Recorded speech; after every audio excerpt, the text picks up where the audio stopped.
লন্ডনের আকাশটা আজ বিষণ্ণ। হয়তো আমার ফিরে যাওয়ার খবরে 15 বছর, পাক্কা 15টা বছর পর ফিরছি নিজের দেশে। নিজের পরিচয় নয়, ফিরছি এক অচেনা প্রহরী হয়ে।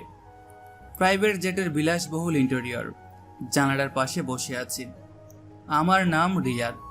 বাকি পরিচয় গল্পের শেষে পাবেন।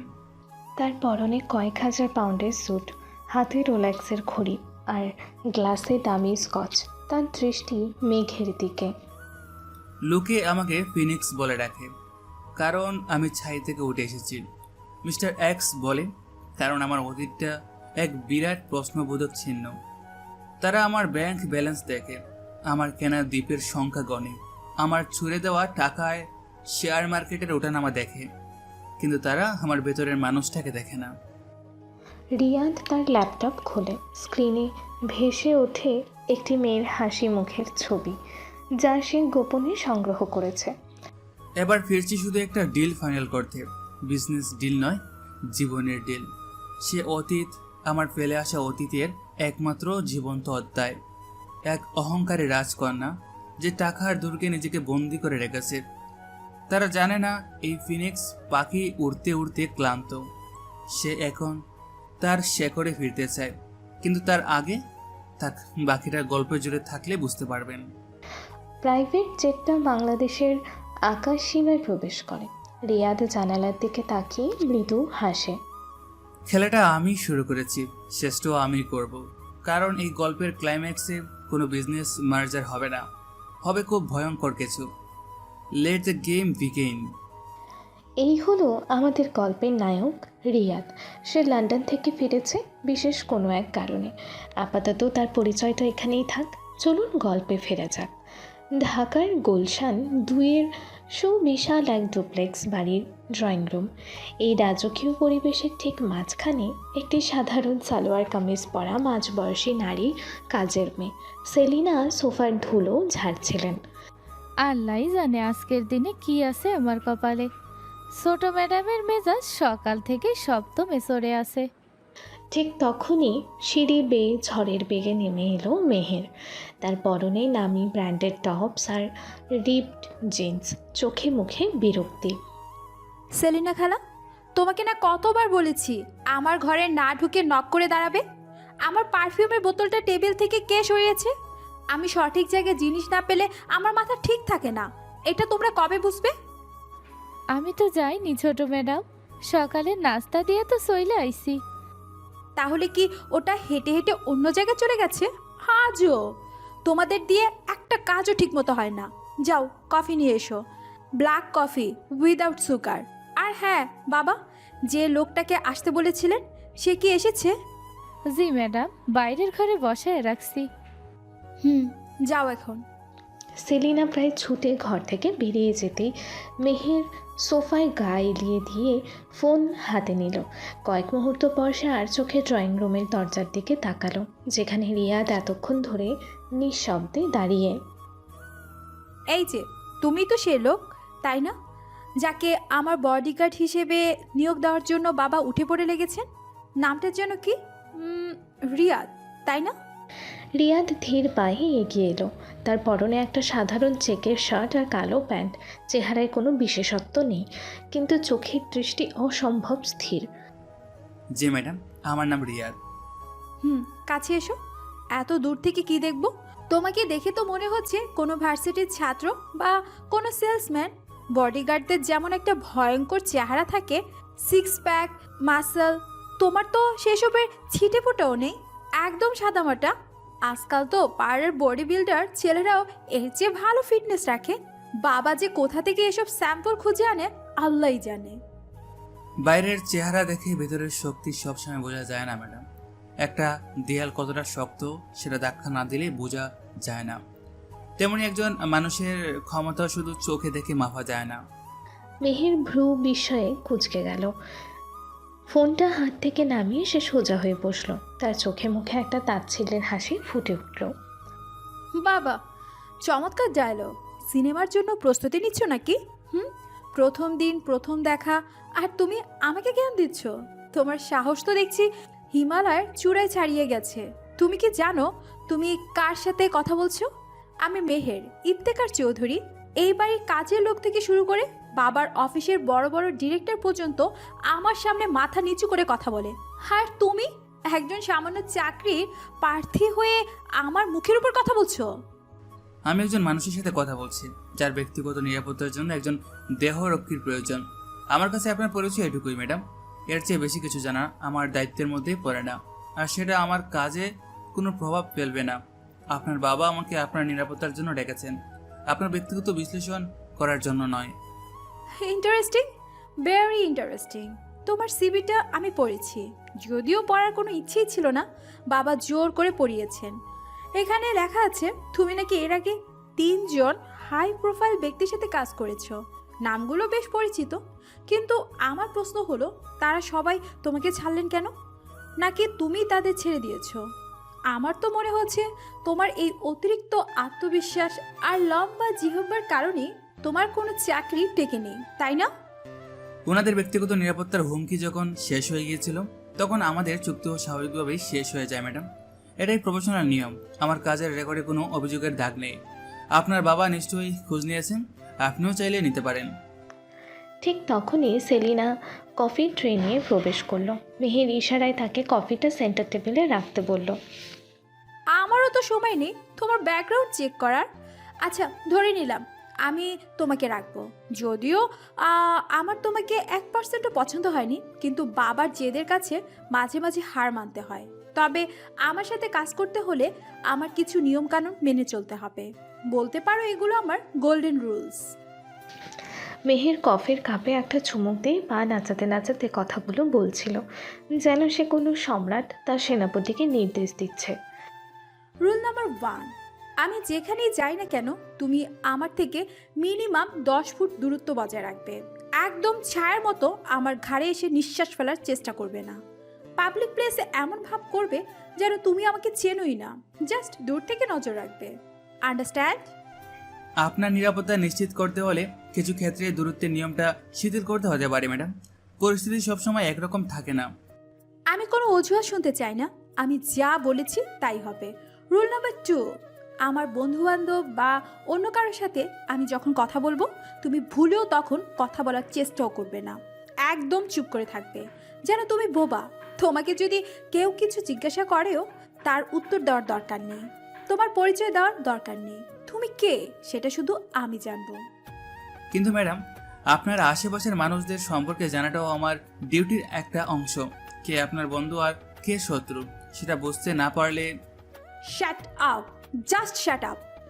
আমি কি তোমার লেকচার শুনতে চেয়েছি? তোমাকে আমি যা বলবো তুমি তাই করবে। আমার বন্ধুকে আর শত্রুকে সেটা বোঝার মতো বুদ্ধি আমার আছে। তোমার মতো একজন বডিগার্ডের পারমিশন আমার দরকার নেই। আর রুলস নাম্বার 3, এবং এইটাই সবচেয়ে গুরুত্বপূর্ণ, আমার শপিং ব্যাগ, আমার ভার্সিটির বই, আমার কফির কাপ থেকে শুরু করে যখন যা দরকার হবে সব কিছুই তোমাকে বহন করতে হবে। একজন পার্সোনাল অ্যাসিস্ট্যান্ট যা যা করে তার সবই তোমাকে করতে হবে। আশা করি পরিষ্কার বুঝতে পেরেছো। এখন বলো, পারবে কি এসব শর্ত মেনে চলতে, নাকি এখনই ল্যাস গুটিয়ে পালাবে? আপনার নিরাপত্তা নিশ্চিত করা আমার প্রধান এবং একমাত্র দায়িত্ব ম্যাডাম। আর সেই দায়িত্ব পালনের জন্য যা যা করা প্রয়োজন আমি তার সবই করব। তবে আমার মূল কাজ আপনার ব্যক্তিগত সহকারী হওয়া নয়, আপনার দেহরক্ষী হওয়া। আশা করি আপনি এই দুটোর মধ্যকার পার্থক্যটা বুঝবেন এবং আমাকে আমার মূল কাজে মনোযোগ দিতে দিবেন। আবার মুখে মুখে কথা। তুমি কি আমাকে আমার দায়িত্ব শেখাচ্ছ? আনবিলিভেবল। তোমার মতো জেদি আর বেয়াদব লোক আমি জীবনও দেখিনি। ঠিক আছে, অনেক কথা হয়েছে, তোমার ইন্টারভিউ শেষ। তুমি এখন বাইরে গিয়ে অপেক্ষা করো। বাবা এসে ফাইনাল সিদ্ধান্ত জানালে তোমাকে ডেকে পাঠানো হবে। আর হ্যাঁ, শেষবারের মতো বলছি, আমার সামনে আর কখনো এভাবে কথা বলার দুঃসাহস দেখাবে না, কারণ পরের বার আমি এতটা ভদ্রভাবে কথা বলবো না। ইউ মে গো নাও। রিয়াদ কোনো কথা না বাড়িয়ে মাথাটা সামান্য ঝুঁকে সম্মান জানিয়ে ধীর পায়ে ড্রয়িং রুম থেকে বেরিয়ে গেল।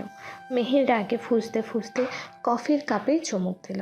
সে ভেবেছিল তার কথার দাপটে আর কঠিন শর্তের চাপে ছেলেটা হয় ভয় পাবে, নয়তো চাকরিটা না করেই চলে যাবে। কিন্তু রিয়াদের শান্ত ও দৃঢ় আচরণ তার সমস্ত পরিকল্পনা ভেস্তে দিয়েছে। এই প্রথম কেউ তার অহংকারের দূরকে এতটা সহজে আঘাত হানল, যা মেহেরের মনে একাধারে রাগ এবং এক কৌতূহলের জন্ম দিল। সে জানে না এই সাধারণ দেখতে ছেলেটি তার জীবনের সমস্ত সমীকরণ ওলটপালট করে দেওয়ার জন্য এসেছে। রিয়াদ বেরিয়ে যাওয়ার পর ঘরের ভেতর নেমে এলো এক অস্বস্তিকর নীরবতা। মেহের সোফায় বসে রাগে পা নাচাচ্ছে, আর তার কপাল এমনভাবে কুঁচকে আছে যেন এক্ষুনি পৃথিবীর সব সমস্যা তার মাথায় এসে ভর করেছে। আনবিলিভেবল! একটা সামান্য বডিগার্ডের এত সাহস আমাকে মুখের উপর জ্ঞান দিয়ে গেল। বাবা আসুক আজ, এর একটা বিহিত আমি করবই। ঠিক সেই মুহূর্তে ভারী পায়ে ঘরে প্রবেশ করলেন জনাব ইফতেখার চৌধুরী। তার চোখে মুখে সারাদিনের কাজের ক্লান্তি, কিন্তু মেয়ের মুখ দেখেই তিনি বুঝে ফেললেন পরিস্থিতি অনুকূলে নেই। কি রে মা, তুই এখনো রেডি হসনি? আজ না তোর ফ্রেন্ডের বাসায় যাওয়ার কথা ছিল, আর মুখটা এমন বাংলার পাঁচের মতো করে রেখেছিস কেন? আমার মুড ভালো নেই বাবা, আর তুমি প্লিজ আমাকে ওভাবে বলবে না। আমি এখন আর ছোট নেই। বাবা মায়ের কাছে সন্তানরা কখনো বড় হয় না। যাক সেসব কথা। রিয়াদ এসেছিল, কথা হয়েছে তোর সাথে? কথা হয়েছে মানে? ঝগড়া হয়েছে বলতে পারো। বাবা, তুমি কোথা থেকে ধরে এনেছো এই লোকটাকে? সে কি বডিগার্ড নাকি কোনো ফিলোসোফার? কথায় কথায় এমন জ্ঞান দেয় যেন আমি কিচ্ছুই বুঝি না। আর কি পরিমাণ অ্যাটিটিউড! সে নাকি আমার পার্সোনাল অ্যাসিস্ট্যান্টের কাজ করবে না, তার উপর আমার দেওয়া একটা শর্ত সে মানতে রাজি না। তুই আবার কি শর্ত দিয়েছিস ওকে? কেন দেব না? আমার বডিগার্ড আমার নিয়মই চলবে। আমি ওকে বলেছি আমার থেকে 10 ফুট দূরে থাকতে, আমার বন্ধুদের সামনে কথা না বলতে। এসব কি খুব বেশি চেয়ে ফেলেছি? কিন্তু না, ওনার নাকি এতে ডিউটিতে সমস্যা হবে। বাবা, তুমি প্লিজ ওকে মানা করে দাও। ওকে দেখলি আমার মেজাজ খারাপ হয়ে যাচ্ছে। ওর জায়গায় অন্য কাউকে খুঁজে নাও। জনাব চৌধুরী মেয়ের পাশে সোফায় বসলেন। তিনি মেয়ের মাথায় হাত বুলিয়ে শান্ত করার চেষ্টা করলেন। শোন মা, আমি জানি তুই একটু জেদি, কিন্তু নিরাপত্তার বিষয়টা নিয়ে ছেলেখেলা করা যায় না। গত মাসে ভার্সিটির সামনে যে ঘটনাটা ঘটেছিল, তারপর থেকে আমি রাতে ঠিকমতো ঘুমাতেও পারি না। রিয়াদ ছেলেটা শুধু বডিগার্ড নয়, সে ইন্টেলিজেন্সেও খুব ভালো। ওর ব্যাকগ্রাউন্ড আমি নিজে চেক করেছি। এর আগে ও যাদের সাথে কাজ করেছে সবাই ওর প্রশংসায় পঞ্চমুখ। ও হয়তো একটু আনকমন, কিন্তু তোর নিরাপত্তার জন্য ওর চেয়ে ভালো আর কেউ হতে পারে না। কিন্তু বাবা, ওর অ্যাটিটিউড, ও আমাকে সম্মানই করে না। ও তোকে অসম্মান করেনি রে মা, ও শুধু ওর দায়িত্বটা স্পষ্ট করে বুঝিয়ে দিয়েছে। তোকে বুঝতে হবে একজন প্রফেশনাল আর একজন চাকরের মধ্যে পার্থক্য আছে। তুই ওকে ডাক, আমি ওর সাথে ফাইনাল কথা বলিনি। কাল সকাল থেকেই ও কাজে জয়েন করবে। তার মানে তুমি আমার কথা শুনবে না? তোমার সিদ্ধান্তই ফাইনাল? ফাইন, তোমার যা ইচ্ছা তুমি তাই করো। কিন্তু আমি বলে রাখছি, এই লোক আমার সাথে একদিনও টিকতে পারবে না। আমি ওকে এমনভাবে জ্বালাবো যে সে নিজে চাকরি ছেড়ে পালাতে বাধ্য হবে। মেহের রাগে উঠে দাঁড়িয়ে পাশের ঘরে চলে যেতেই নিচ্ছিল, কিন্তু তার বাবা তাকে থামালেন। কোথাও যেতে হবে না, এখানেই বস, আর রিয়াদকে ভেতরে আসতে বল। সেলিনা খালা, ওই লোকটাকে ভিতরে পাঠিয়ে দাও।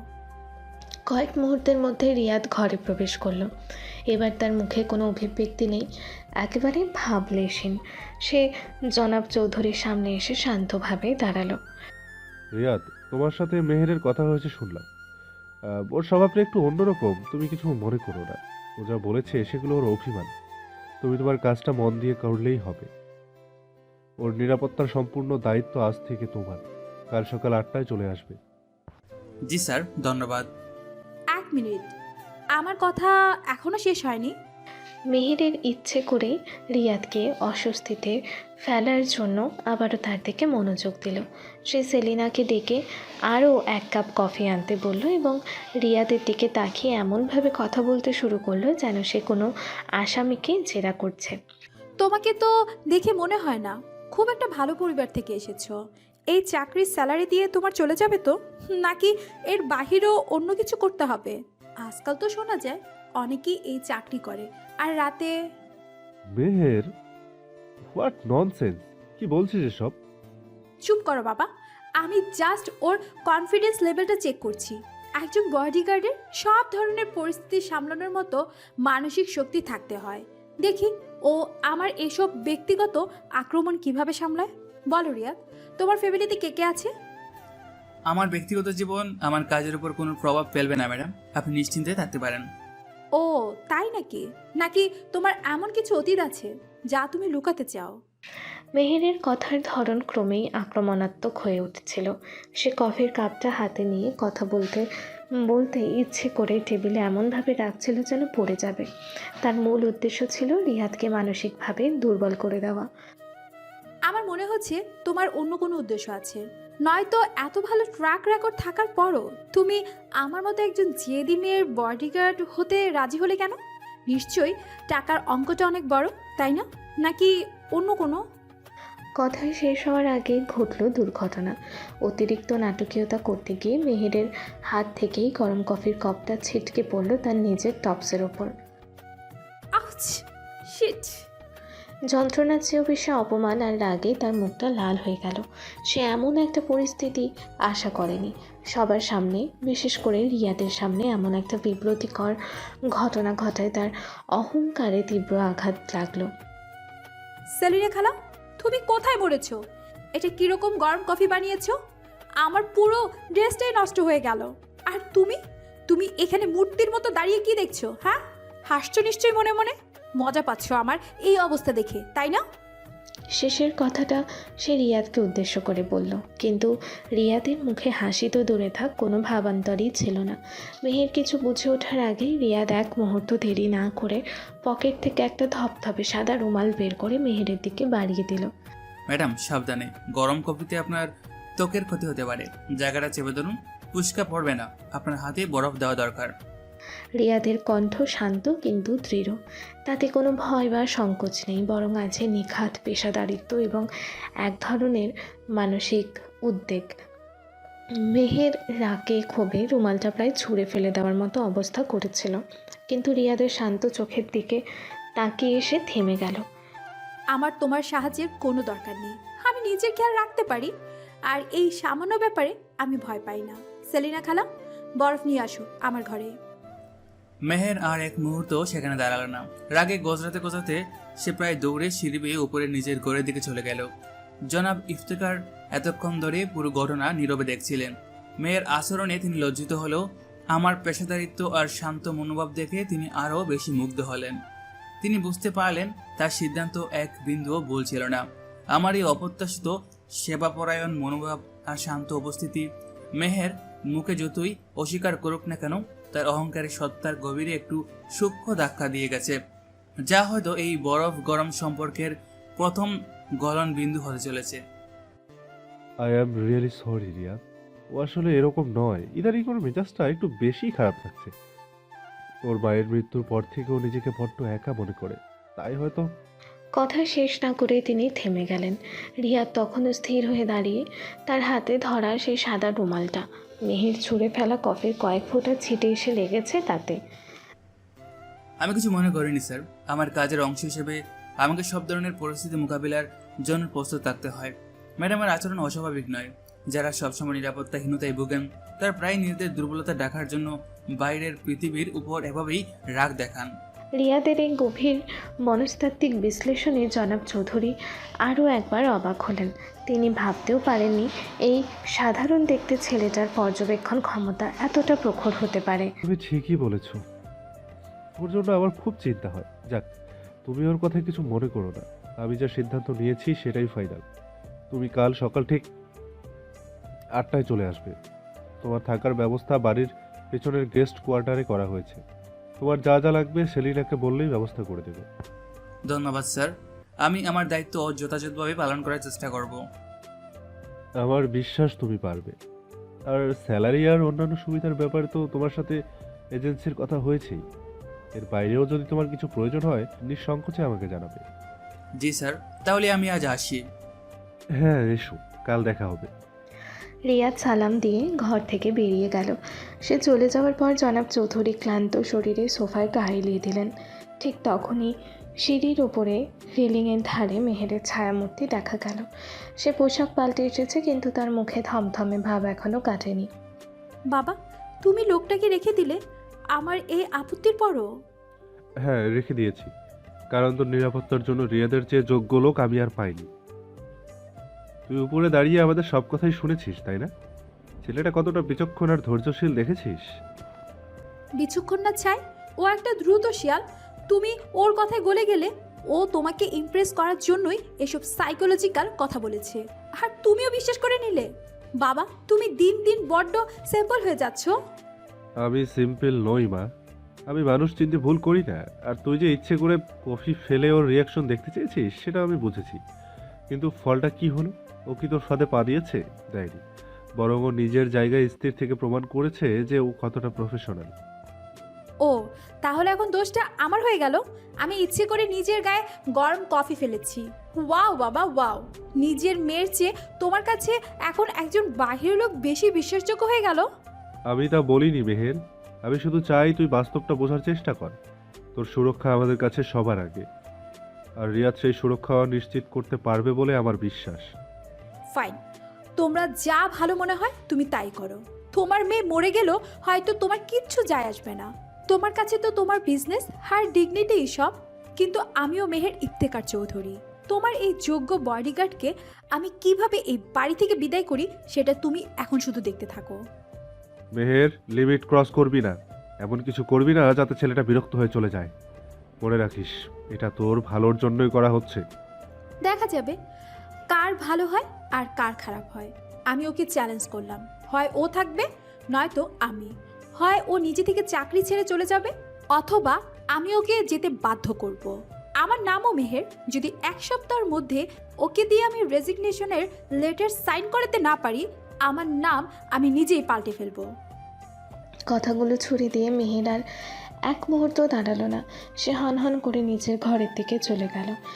তার যাওয়ার পথের দিকে তাকিয়ে রইলেন হতাশ জনাব চৌধুরী। এদিকে বাড়ি থেকে বেরিয়ে আমি ধীরে পায়ে রাস্তায় হাঁটছি। আমার মুখে কোনো চিন্তার চাপ নেই, বরং ঠোঁটের কোণে এক চিলতে রহস্যময় হাসি। মেহেরের ছুড়ে দেওয়া চ্যালেঞ্জটা আমি নীরবে গ্রহণ করে নিয়েছি। এই খেলাটা যতটা সহজ বাবা হচ্ছে, ততটা সহজ হবে না মনে হয়। আমি রিয়াদ, পেশায় বর্তমান এক অহংকারী মেয়ের বডিগার্ড। বাকি পরিচয় গল্পের সাথে থাকলেই বুঝতে পারবেন। সে শুধু একজন বডিগার্ড নয়, তার আড়ালে লুকিয়ে আছে অন্য এক পরিচয়, যা এই অহংকারী রাজকন্যার সমস্ত দম্ভ চূর্ণ বিচ্ছিন্ন করে দেওয়ার জন্য যথেষ্ট। এভাবেই শুরু হলো প্রহরী আর রাজকন্যার এক অসম মনস্তাত্ত্বিক লড়াই, যার শেষটা লেখা ছিল অন্য কোথাও, অন্য কোনো নামে। দেখি যাক কি হয়। পরদিন সকালে ঠিক 8টা, ইফতেখার চৌধুরীর বাড়ির বিশাল ড্রাইভওয়েতে কালো রঙের একটা মার্সিডিজ বেঞ্চ অপেক্ষা করছে। গাড়ির পাশে স্থির হয়ে দাঁড়িয়ে আছি আমি। পরনে কালো রঙের ফর্মাল প্যান্ট, সাদা শার্ট, আর তার উপরে একটা কালো ব্লেজার। কানে লাগানো প্রায় অদৃশ্য একটি ব্লুটুথ ইয়ারপিস। কিছুক্ষণ পর রাজকীয় ভঙ্গিতে বাড়ি থেকে বেরিয়ে এলো মেহের। তার পরনে দামি ইম্পোর্টেড ড্রেস, চোখে গুচির সানগ্লাস। আমাকে একবার আপাতমস্তক দেখে নিয়ে সে কোনো কথা না বলে গাড়ির পিছনে সিটে গিয়ে বসলো।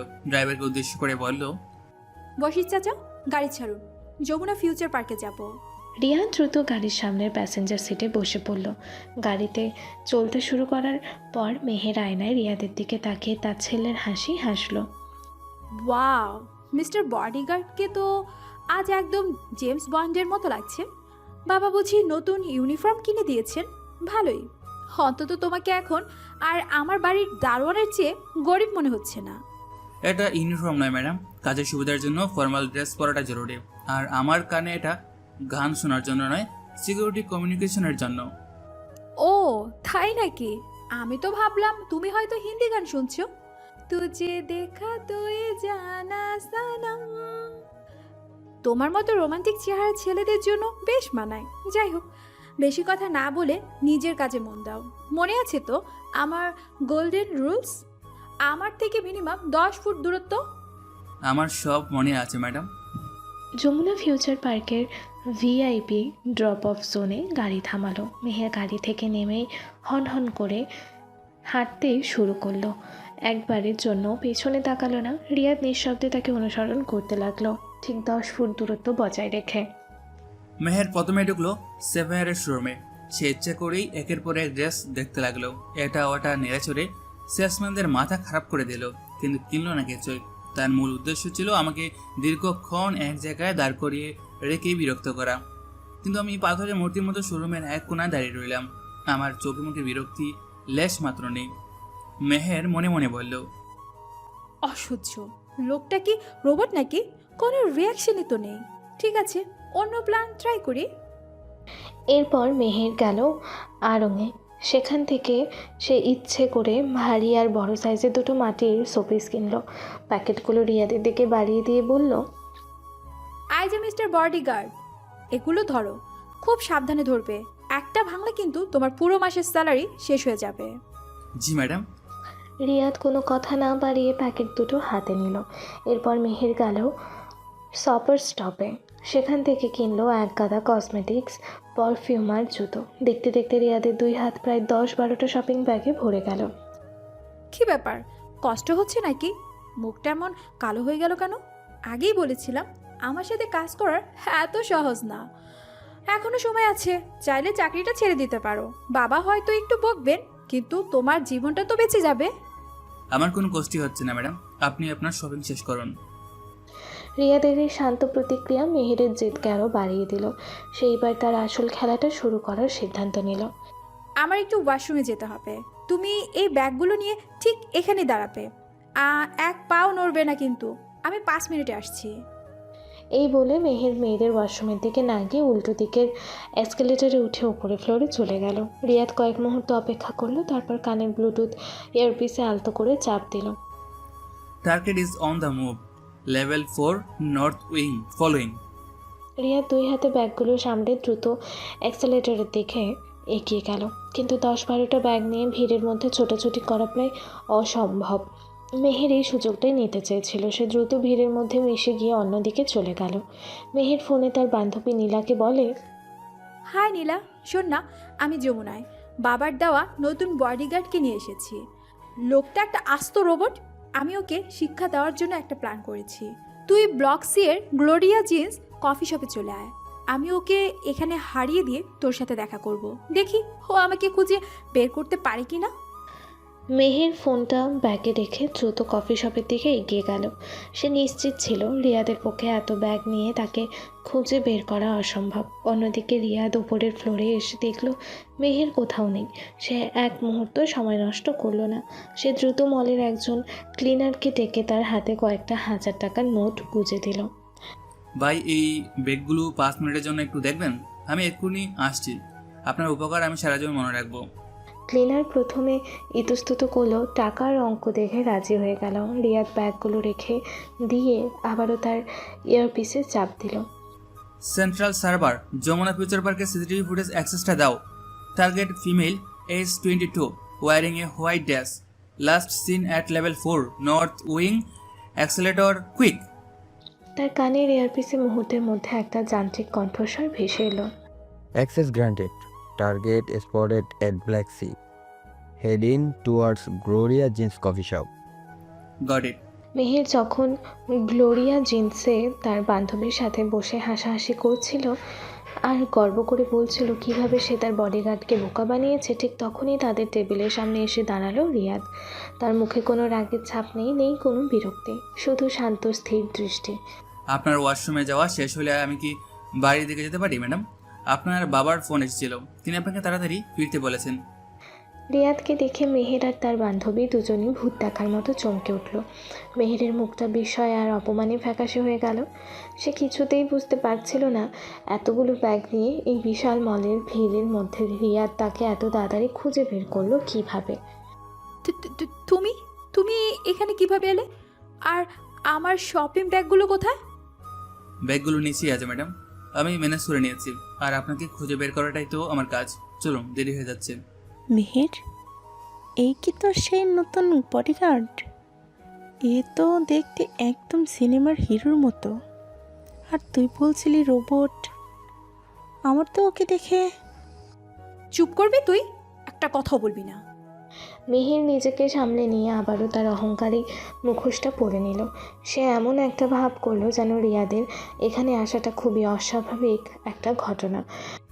তুমি এখানে এসে গেছো, ভালোই হয়েছে।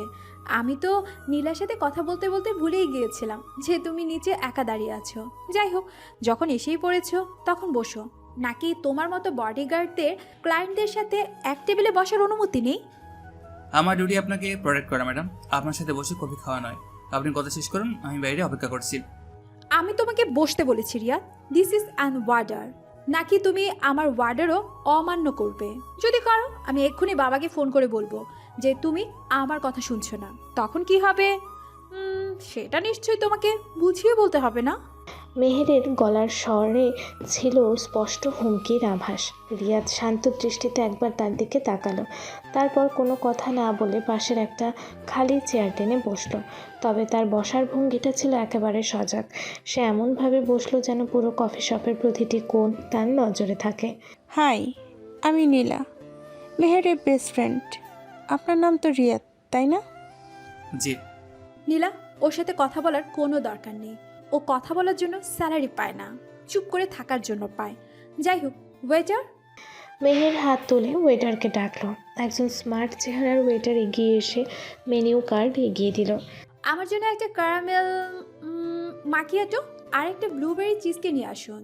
আর নীলা, তুই কি নিবি? আমি একটা ক্যাপুচিনো নেব। আর আমার এই স্টাফের জন্য এক গ্লাস নর্মাল পানি নিয়ে আসবেন, ফিল্টারের পানি, মিনারেল ওয়াটার নয়। ওর আবার দামি জিনিস হজম হয় না।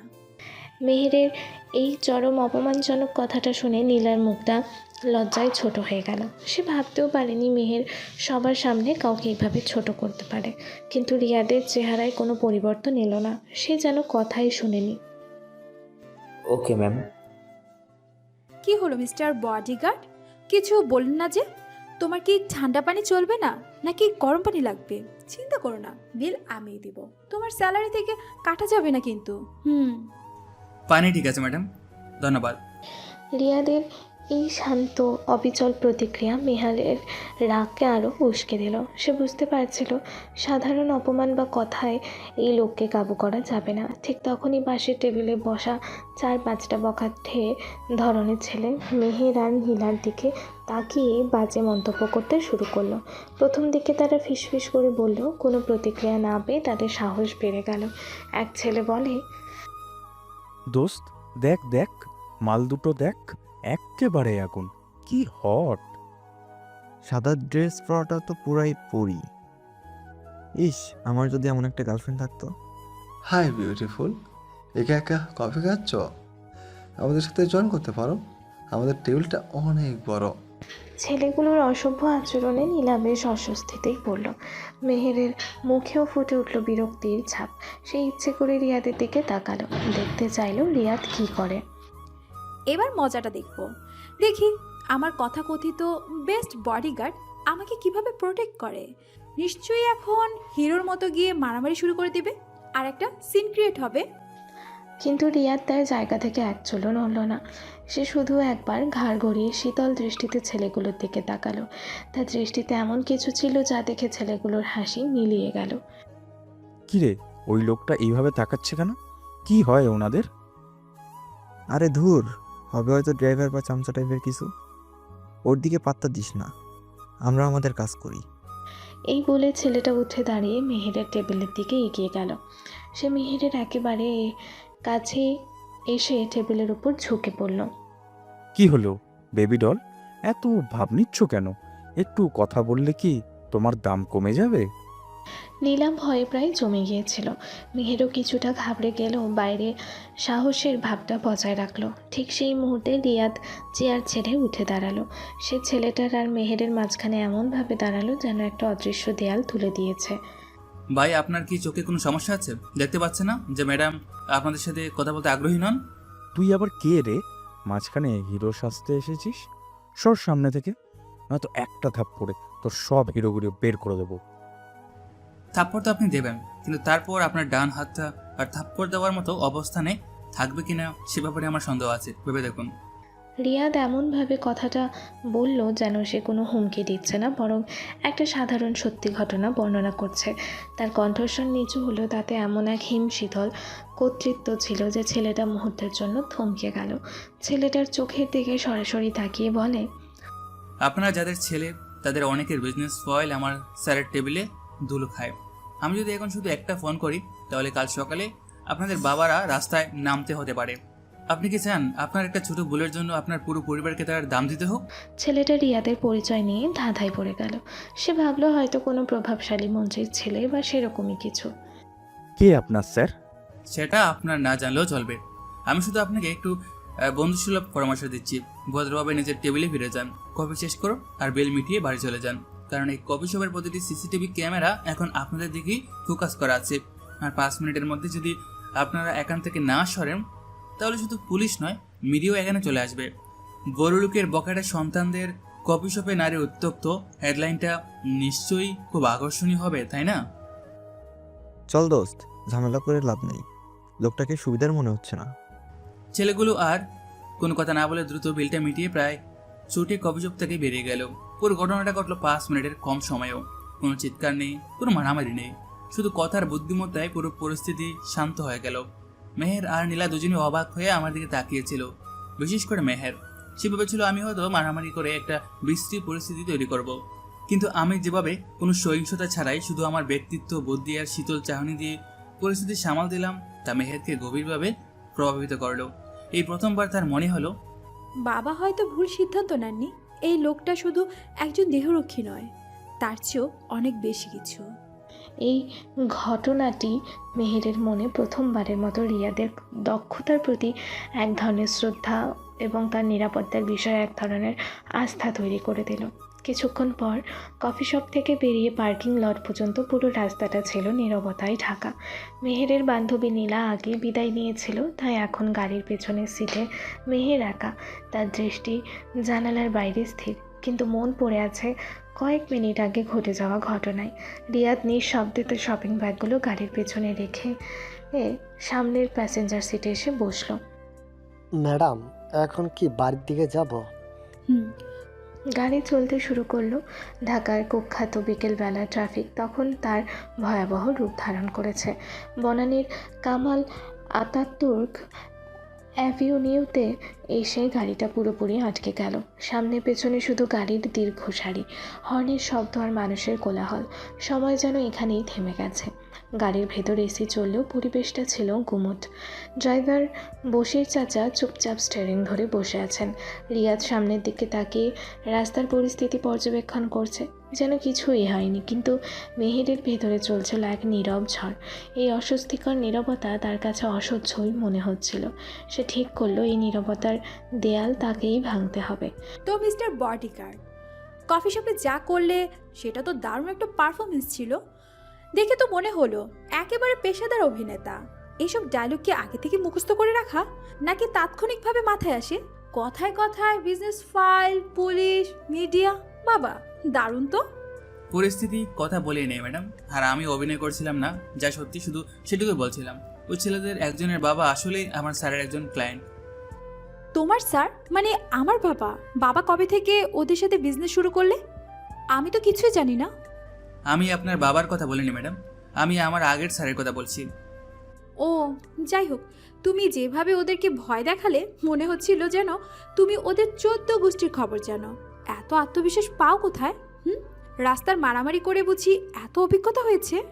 মেহেরের কথার মধ্যে ছিল স্পষ্ট খোঁচা। সে চেয়েছিল রিয়াদকে রাগিয়ে দিতে, তার ভেতরের আসল রূপটা বের করে আনতে।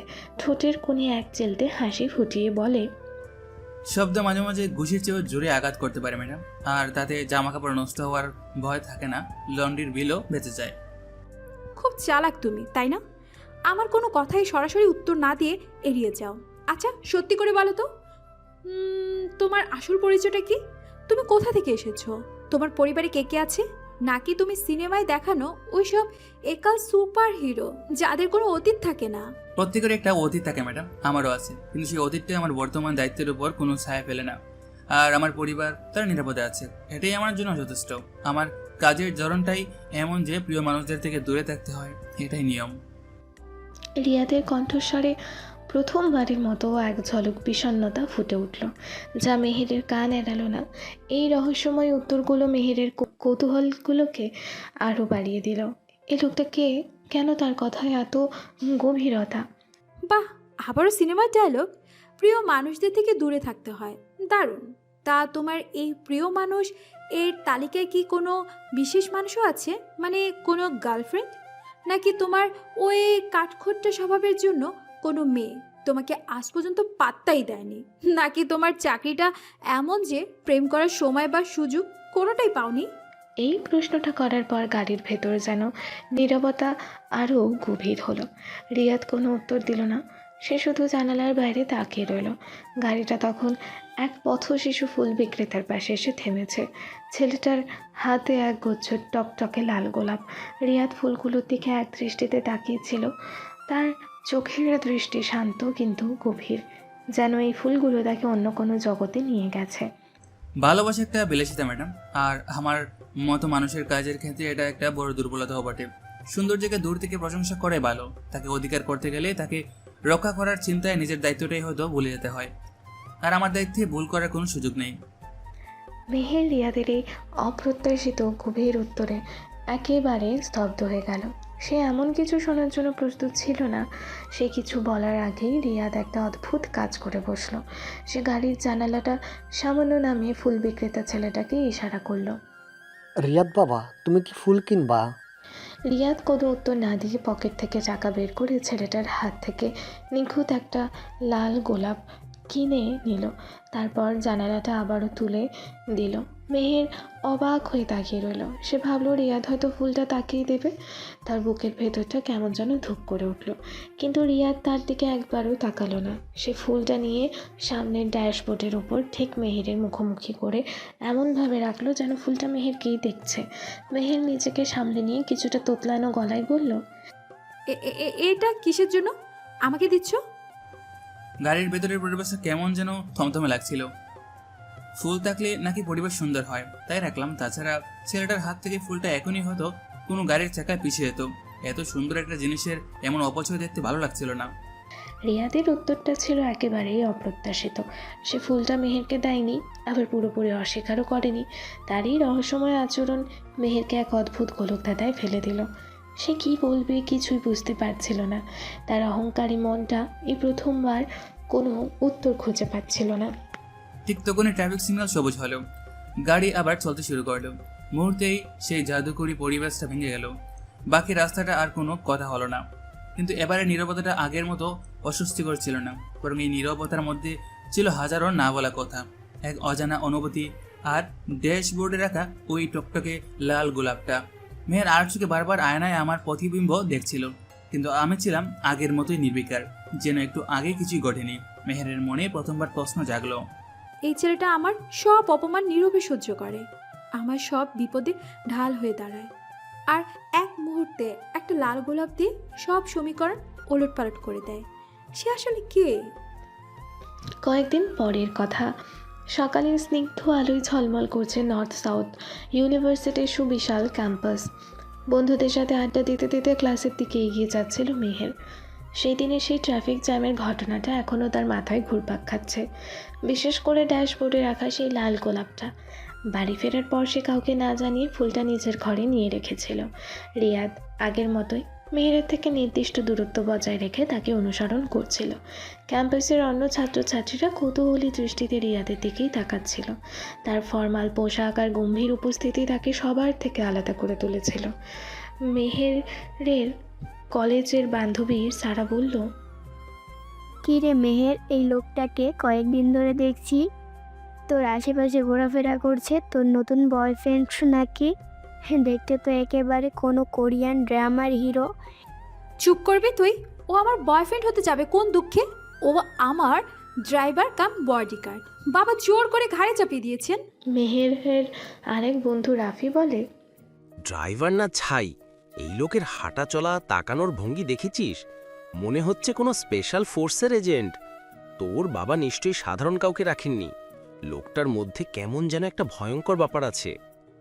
ভয়ঙ্কর না আমার মাথা, ও একটা আস্ত রোবট। কোনো ইমোশনই ওর মধ্যে নেই, সারাক্ষণ শুধু গম্ভীর হয়ে দাঁড়িয়ে থাকে। তোরা প্লিজ ওকে নিয়ে আর কথা বলিস না তো, আমার মেজাজ খারাপ হয়ে আছে। কথা বলতে বলতে তারা ডিপার্টমেন্টের করিডোরে এসে পৌঁছালো। আর ঠিক তখনই তাদের পথ আটকে দাঁড়ালো সাদাফ। সাদাফ ভার্সিটির সবচেয়ে প্রভাবশালী এক ব্যবসায়ীর ছেলে। দামি গাড়ি, ব্র্যান্ডেড পোশাক আর টাকার গরমে তার পা মাটিতে পড়তো না।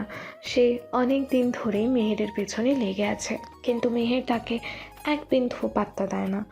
এই যে প্রিন্সেস মেহের, কোথায় যাচ্ছো এত তাড়া করে? আমার সাথে একটু কথা না বললে কি তোমার দিন শুরু হয় না? আমার পথ ছাড়ো সাদব, আমার ক্লাস আছে, আর তোমার সাথে কথা বলার মতো ফালতু সময় আমার নেই। আরে এত ভাব নিচ্ছ কেন? আমি তো শুধু তোমার অ্যাসাইনমেন্টের ব্যাপারে কথা বলতে এসেছিলাম। আমি শুনেছি তুমি নাকি প্রফেসর শারমিনের সাবজেক্টে হাইস্ট মার্কস পেয়েছ। একটু হেল্প করলে কি খুব বেশি ক্ষতি হয়ে যাবে তোমার? আমি কাউকে হেল্প করি না, নিজেরটা নিজে করতে শেখো। এখন পর্যন্ত রাস্তা ছাড়ো। মেহের সাদাফকে পাশ কাটিয়ে চলে যেতে চাইলে, কিন্তু সাদাফ তার হাতটা খপ করে ধরে ফেলল। এত তারা কিসের বেবি? আগে বলো আজ সন্ধ্যায় আমার সাথে কফি খেতে যাবে কিনা, তাহলেই আমি তোমার পথ ছেড়ে দিব। আমার হাত ছাড়ো সাদব, তোমার সাহস কি করে হয় আমার গায়ে হাত দেওয়ার? করিডোরে মুহূর্তের মধ্যে একটা জটলা তৈরি হয়ে গেল। সবাই দাঁড়িয়ে তামাশা দেখতে লাগলো। মেহেরের বন্ধুরা সাদাফকে কিছু বলতে গিয়েও তার প্রভাবে কথা ভেবে পিছিয়ে গেল। মেহের ঝামেলা করিস না, যা বলছি শুনে নে। কেন শুনবো আমি? ও আমার হাত ধরেছে আর আমি চুপ করে থাকবো? নেবার। তাহলে তুমি আমার সাথে যাবে না, তাই তো? আরেকবার ভেবে দেখো প্রিন্সেস, আমাকে না বললে কিন্তু পরে পস্তাতে হবে। পরিস্থিতি ক্রমেই উত্তপ্ত হয়ে উঠেছিল। সাদাফ মেহেরের হাতটা আরও জোরে চেপে ধরল। মেহের যন্ত্রণায় মুখ কুঁচকে ফেলল। ঠিক সেই মুহূর্তে ভিড় ঠেলে এগিয়ে এলো রিয়াদ। তার চোখে মুখে কোনো রাগ নেই, আছে শুধু এক হিম শীতল স্থিরতা। ম্যাডামের হাতটা ছেড়ে দিন। তুই আবার কে রে? মাঝখানে কাবাব মেয়ে হাড্ডি হতে এসেছিস? জানিস আমি কে? আমার বাবাকে? আপনি যেই হন বা আপনার বাবা যেই হোক না কেন, আপনি এখন যেটা করছেন সেটা ইভটিজিংয়ের পর্যায়ে পড়ে। আর পাবলিক প্লেসে একজন মেয়ের গায়ে তার ইচ্ছার বিরুদ্ধে হাত দেওয়া একটা শাস্তিযোগ্য অপরাধ। আপনি যদি আর এক সেকেন্ডের মধ্যে ম্যাডামের হাত না ছাড়েন, তাহলে আপনার বাবার পরিচয়টা আপনাকে পুলিশ স্টেশনে গিয়ে দিতে হবে। পুলিশ? তুই আমাকে পুলিশের ভয় দেখাচ্ছিস? এই ভার্সিটির ভিসি পর্যন্ত আমার বাবাকে সালাম দেয়, আর তুই আমাকে ভয় দেখাচ্ছিস? যা যা ভাগ এখান থেকে, নয়তো তোর এমন অবস্থা করব যে নিজের পায়ে হেঁটে বাড়ি ফিরতে পারবি না। সাদাফের বন্ধুরা রিয়াদকে ঘিরে ধরার জন্য এগিয়ে গেল। মেহের ভয়ে চোখ বন্ধ করে ফেলল। সে ভাবল আজ হয়তো একটা মারামারি হয়েই যাবে। আমি আপনাকে শেষবারের মতো বলছি, হাতটা ছেড়ে দিন। ভালোই, কারণ আমি যদি একবার হাতটা ছাড়ানোর চেষ্টা করি, তাহলে হয়তো আপনার এই হাতটা আর কখনোই কোনো কিছু ধরার মতো অবস্থায় থাকবে না। তো তুই আমাকে হুমকি দিচ্ছিস? আমি হুমকি দিচ্ছি না, আমি আপনাকে আপনার ভবিষ্যৎ সম্পর্কে একটা ধারণা দিচ্ছি। সিদ্ধান্ত আপনার। আপনি কি নিজের সম্মান নিয়ে এখান থেকে চলে যাবেন, নাকি আমার সাহায্য নেবেন? রিয়াদের সাহায্য শব্দটার মধ্যে যে কী ভয়ঙ্কর ইঙ্গিত ছিল সেটা বুঝতে সাদাফের আর বাকি রইল না। সে ঢোক গিলে মেহেরের হাতটা ছেড়ে দিল। ঠিক আছে যা, আজকের মতো তোকে ছেড়ে দিলাম, কিন্তু মনে রাখিস এই ঘটনার শেষ এখানেই নয় Meher. I will see you later. Sadaf এবং তার বন্ধুরা রাগে গজরাতে সেখান থেকে চলে গেল। করিডোরের জানালাটাও ধীরে ধীরে হালকা হয়ে গেল। মেহেরের বন্ধুরা অবাক হয়ে রিয়াদের দিকে তাকিয়েছিল। তারা ভাবতেও পারেনি কোনো রকম মারামারি ছাড়াই শুধু কথার জোরে রিয়াদ এমন একটা পরিস্থিতি সামালেই নেবে। অ্যামেজিং, লোকটা তো অসাধারণ, একটা ঘুষিও মারল না, অথচ সাদাপের মতো ছেলে লেজ গুটিয়ে পালালো। আমি তো আগেই বলেছিলাম এর মধ্যে স্পেশাল কিছু একটা আছে। মেহের তুই তো ভাগ্যবান রে। মেহের কোনো কথা বলল না। সে তার হাতের দিকে তাকিয়েছিল, যেখানে সাদাফের আঙ্গুলের দাগ বসে গেছে। তার রাগ, অপমান আর ভয় সবকিছু চাপিয়ে আমার প্রতি এক ধরনের আকর্ষণীয় অনুভূতি জন্ম নিচ্ছিল। সে ভেবেছিল আমি হয়তো সাদাফকে মেরে রক্তাক্ত করে দেব, একটা বিশ্রী পরিস্থিতি তৈরি হবে। কিন্তু আমি যেভাবে ব্যক্তিত্ব আর বুদ্ধিমত্তা দিয়ে পুরো বিষয়টা সমাধান করলাম, তা মেহেরকে গোপনভাবেই প্রভাবিত করল। এই প্রথম তার মনে হলো আমি শুধু তার দেহরক্ষী নয়, তার সম্মান আর সুরক্ষার এক নীরব প্রাচীর। তার অহংকারী মনটা হয়তো এখনো সেটা স্বীকার করতে চায় না, কিন্তু তার ভেতরটা জানে এই স্থির চোখের মানুষটার উপস্থিতিতে সে আজ সত্যি নিরাপদ বোধ করছে। ভার্সিটির সেই ঘটনার পর কয়েকটা দিন কেটে গেছে, কিন্তু তার রেশ রয়ে গেছে মেহেরের মনে। মেহের বাইরে থেকে যতই বিরক্তি দেখাক না কেন, তার ভেতরে ভেতরে রিয়াদের প্রতি এক ধরনের সমীহ জন্মেছে। তার জেদি মনটা এখন আর আগের মতো রিয়াদকে তাড়ানোর ফোন দেয়াটে না, বরং তার উপস্থিতিকেই কেমন যেন স্বাভাবিক বলে মেনে নিতে শুরু করেছে। ঠিক তখনই তার ঘরের দরজায় নক পড়ল। ভেতরে এসো। ঘরে প্রবেশ করলেন জনাব ইফতেখার চৌধুরী। তার মুখটা গম্ভীর, হাতে কয়েকটা ফাইল। মেহের, তোর সাথে আমার কিছু জরুরি কথা ছিল। তোর পড়াশোনা শেষ হলে একটু নিচে আসিস। বলো বাবা, কি কথা? এখানেই বলো। না, আমার অফিসে আয়, বিষয়টা প্রাইভেট। বাবার গলার স্বর শুনে মেহেরের মনটা কুকড়ে গেল। সে বুঝতে পারল গুরুত্বপূর্ণ কিছু একটা ঘটেছে। সে বই বন্ধ করে বাবার পেছন পেছন তার স্টাডি রুমে গেল। স্টাডি রুমে ঢোকার পর জনাব চৌধুরী দরজাটা বন্ধ করে দিলেন। তিনি মেয়ের হাতে একটা ফাইল ধরিয়ে দিলেন। এটা দেখ। কি এটা বাবা? মেহের ফাইলটা খুলে দেখলো, ভেতরে কয়েকটা ছবি। ছবিগুলো ভার্সিটির সেই দিনে যখন সাদাব তার হাত ধরেছিল, আর তার পাশে দাঁড়িয়ে আছে রিয়াদ। ছবিগুলো এমনভাবে তোলা যেন মনে হচ্ছে সাদাব আর মেহেরের মধ্যে কোনো ঘনিষ্ঠ মুহূর্ত চলছিল, আর রিয়াদ সেটা দেখছিল। এসব কি বাবা? এই ছবিগুলো কে তুলেছে? সাদাফের বাবা মির্জা সাহেব আজ অফিসে এসেছিলেন। তিনি এই ছবিগুলো দেখিয়ে আমাকে হুমকি দিয়ে গেছেন। তিনি বলেছেন, আমি যদি তার ছেলের সাথে তোর বিয়ের প্রস্তাব মেনে না নিই, তাহলে তিনি এই ছবিগুলো মিডিয়ায় ছড়িয়ে দেবেন। আর ক্যাপশনে লেখা হবে, শিল্পপতি ইফতেখার চৌধুরীর মেয়ের ক্যাম্পাসে প্রেমিকের সাথে অন্তরঙ্গ মুহূর্ত। হোয়াট? এটা তো ব্ল্যাকমেল। সাদাব একটা নোংরা ছেলে, আর তার বাবা তার চেয়েও বেশি নোংরা। তুমি তাকে কিচ্ছু বলবে না বাবা? বলেছি, কিন্তু তুই তো জানিস মির্জা সাহেব কতটা প্রভাবশালী। তার সাথে সরাসরি সংঘাতে গেলে আমাদের বিজনেসের অনেক ক্ষতি হয়ে যাবে। তিনি আমাকে 24 ঘন্টা সময় দিয়েছেন। এর মধ্যে হয় আমাকে হ্যাঁ বলতে হবে, অথবা এই স্ক্যান্ডালের জন্য প্রস্তুত থাকতে হবে। বাবা, তুমি এটা কিভাবে বলছো? তুমি কি সত্যি ওই জানোয়ারটার সাথে আমার বিয়ে দেওয়ার কথা ভাবছো? তুমি জানো না ও সেদিন আমার সাথে কিরকম অসভ্যতামি করেছে? রিয়াদ না থাকলে তো। আমি সব জানি রে মা, কিন্তু বিজনেসের সম্মানটাও তো দেখতে হবে। আমাদের কোম্পানির হাজার হাজার কর্মচারী আমাদের উপর নির্ভরশীল। একটা স্ক্যান্ডালের কারণে যদি কোম্পানির শেয়ার পড়ে যায়, তাহলে কতগুলো পরিবার পথে বসবে ভেবে দেখেছিস? তাহলে তুমি কি বলতে চাও? আমি আমার জীবনটা নষ্ট করে কোম্পানির সম্মান বাঁচাবো? এটাই তোমার সিদ্ধান্ত? তোমার কাছে আমার চেয়ে তোমার বিজনেসের সম্মান সবচেয়ে বড় হয়ে গেল বাবা? আমি এখন কোনো আবেগ নিয়ে ভাবতে চাই না মেহের। যা আমাদের জন্য ভালো, আমাকে সেই সিদ্ধান্তই নিতে হবে। তুই এখন ঘরে যা, আমাকে একা থাকতে দে। বাবার এই শীতল ব্যবসায়িক রূপটা মেহের আগে কখনো দেখেনি। তার মনে হলো তার পায়ের তলার মাটি সরে যাচ্ছে। সে বাবাকে তার জীবনের সবচেয়ে বড় আশ্রয় মনে করত, আজ তিনি তাকে ঠেলে ফেলে দিচ্ছেন। তার চোখ দিয়ে অঝরে জল পড়তে লাগলো। সে আর কোনো কথা না বলে টলতে টলতে ঘর থেকে বেরিয়ে এলো। নিজের ঘরে না গিয়ে সে একেবারে ছাদে চলে গেল। রাতের ঠান্ডা বাতাস তার শরীরটাকে কাঁপিয়ে দিচ্ছিল, কিন্তু তার ভেতরের আগুনে পোড়া যন্ত্রণার কাছে এই ঠান্ডা কিছুই নয়। সে ছাদের রেলিং ধরে কান্নায় ভেঙে পড়ল। তার সব অহংকার, সব তেজ আজ যেন কান্নার জলে ধুয়ে যাচ্ছিল। কেন আমার সাথেই কেন এমন হয়? মা চলে যাওয়ার পর ভেবেছিলাম বাবাই আমার সব, কিন্তু আজ উনিও। আমি এখন কোথায় যাব? কি করব আমি? মেহের যখন কান্নায় একেবারে ভেঙে পড়েছে, ঠিক তখনই সে তার কাঁধে একটা হালকা হাতের স্পর্শ অনুভব করলো। চমকে পেছনে ফিরেই সে দেখলো রিয়াদ দাঁড়িয়ে আছে, তার হাতে এক গ্লাস পানি। তুমি তুমি এখানে কি করছো? আমার পিছু নিতে নিতে একেবারে ছাদে চলে এসেছো? যাও এখান থেকে, আমাকে একা থাকতে দাও। কোনো কথা বলল না, সে শুধু পানির গ্লাসটা মেহেরের দিকে এগিয়ে দিল। তার চোখে মুখে কোনো কৌতূহল নেই, কোনো প্রশ্ন নেই, আছে শুধু এক গভীর শান্ত সহানুভূতি। বললাম না আমার কিচ্ছু লাগবে না, তুমি যাও এখান থেকে। কান্না করলে শরীরের পানি অভাব হয় ম্যাডাম, পানিটা খেয়ে দিন, মাথাটা ঠান্ডা হবে। ঠান্ডা মাথায় চিন্তা করলে হয়তো কোনো সমাধান বেরিয়ে আসবে।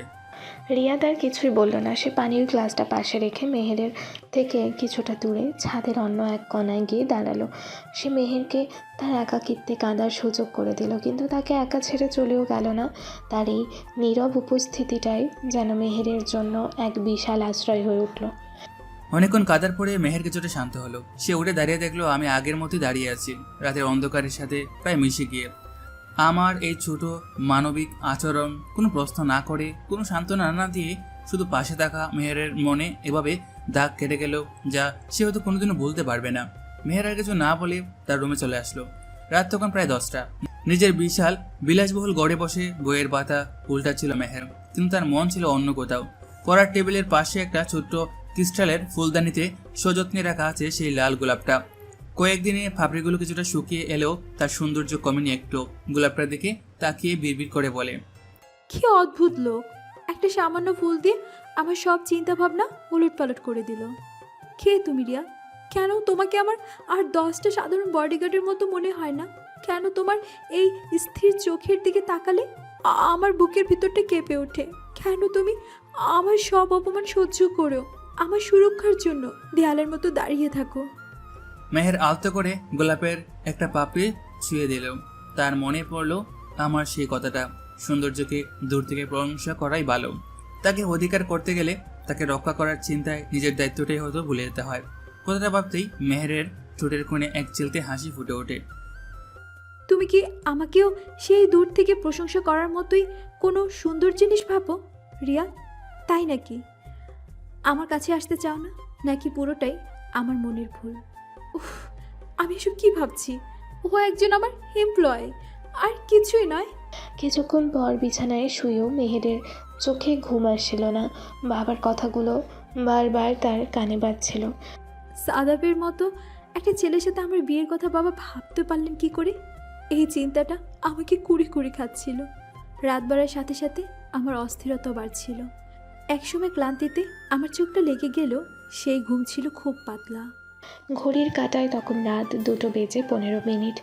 একটা দুঃস্বপ্ন দেখে ধরফর করে ঘুম ভেঙে গেল মেহেরের। তার গলাটা শুকিয়ে কাঠ। সে বিছানার পাশে টেবিলে পানির বোতল খুঁজতে গিয়ে দেখল সেটা খালি। ইস, পানিটাও শেষ, এখন নিচে গিয়ে আনতে হবে।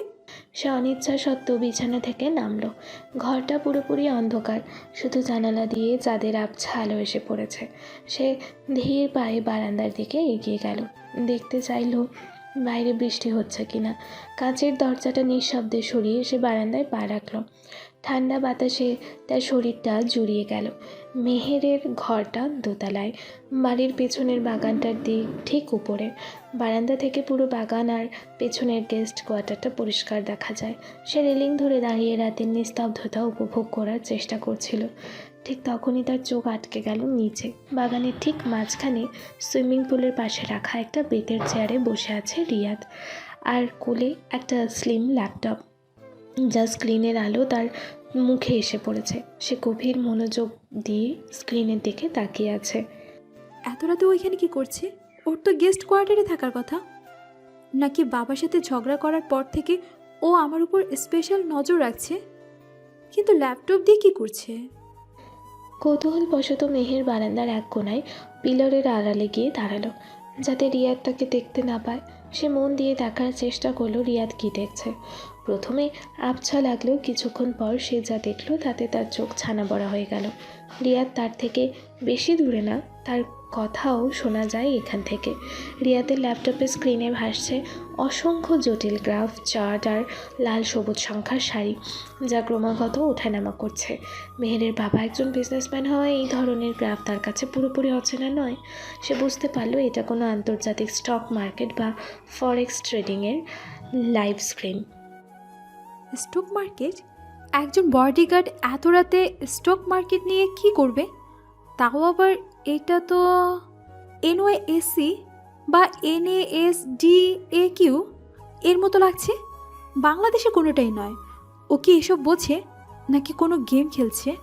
মেহের যখন এইসব ভাবছে ঠিক তখনই রিয়াদের পকেট থেকে ফোনটা বেজে উঠল। রিয়াদ ল্যাপটপ থেকে চোখ না সরিয়ে কানে ব্লুটুথ এয়ারপিসে চাপ দিলে কলটা রিসিভ করলো। আর তারপর সে যা বলল তা শোনার জন্য মেহের একেবারে প্রস্তুত ছিল না। Yeah Alex, tell me. What's the update on the Thakashi deal? Did they agree to our revised terms? মেহেরের বুকের ভেতরটা ধক করে উঠল। এটা রিয়াদের কণ্ঠস্বর, কিন্তু এই উচ্চারণ সে আগে কখনো শোনেনি। কোনো জড়তা নেই, কোনো বাংলাদেশি টান নেই, একেবারে খাঁটি পালিশ করা British accent. Good, excellent. Tell the legal team to finalize the papers by morning. I want to close this deal before the London market opens. No, don't sell the pharma stocks yet. Hold them. I have a feeling they are going to search after the FDA announcement next week. Just keep a close eye on it. And what about the airdrop from Zurich? Has the transfer been initiated? Meher পিলারের সাথে প্রায় মিশে গিয়েছিল। তার বিশ্বাসই হচ্ছিল না সে কি শুনছে। Takahashi deal, pharma stocks, Zurich থেকে ট্রান্সফার, এসব কি বলছে রিয়াদ? একজন সাধারণ বডিগার্ডের পক্ষে কি এসব বিষয়ে কথা বলা সম্ভব? আর এই উচ্চারণ, না, এটা রিয়াদ হতে পারে না। ও অন্য কেউ, নাকি আমি স্বপ্ন দেখছি?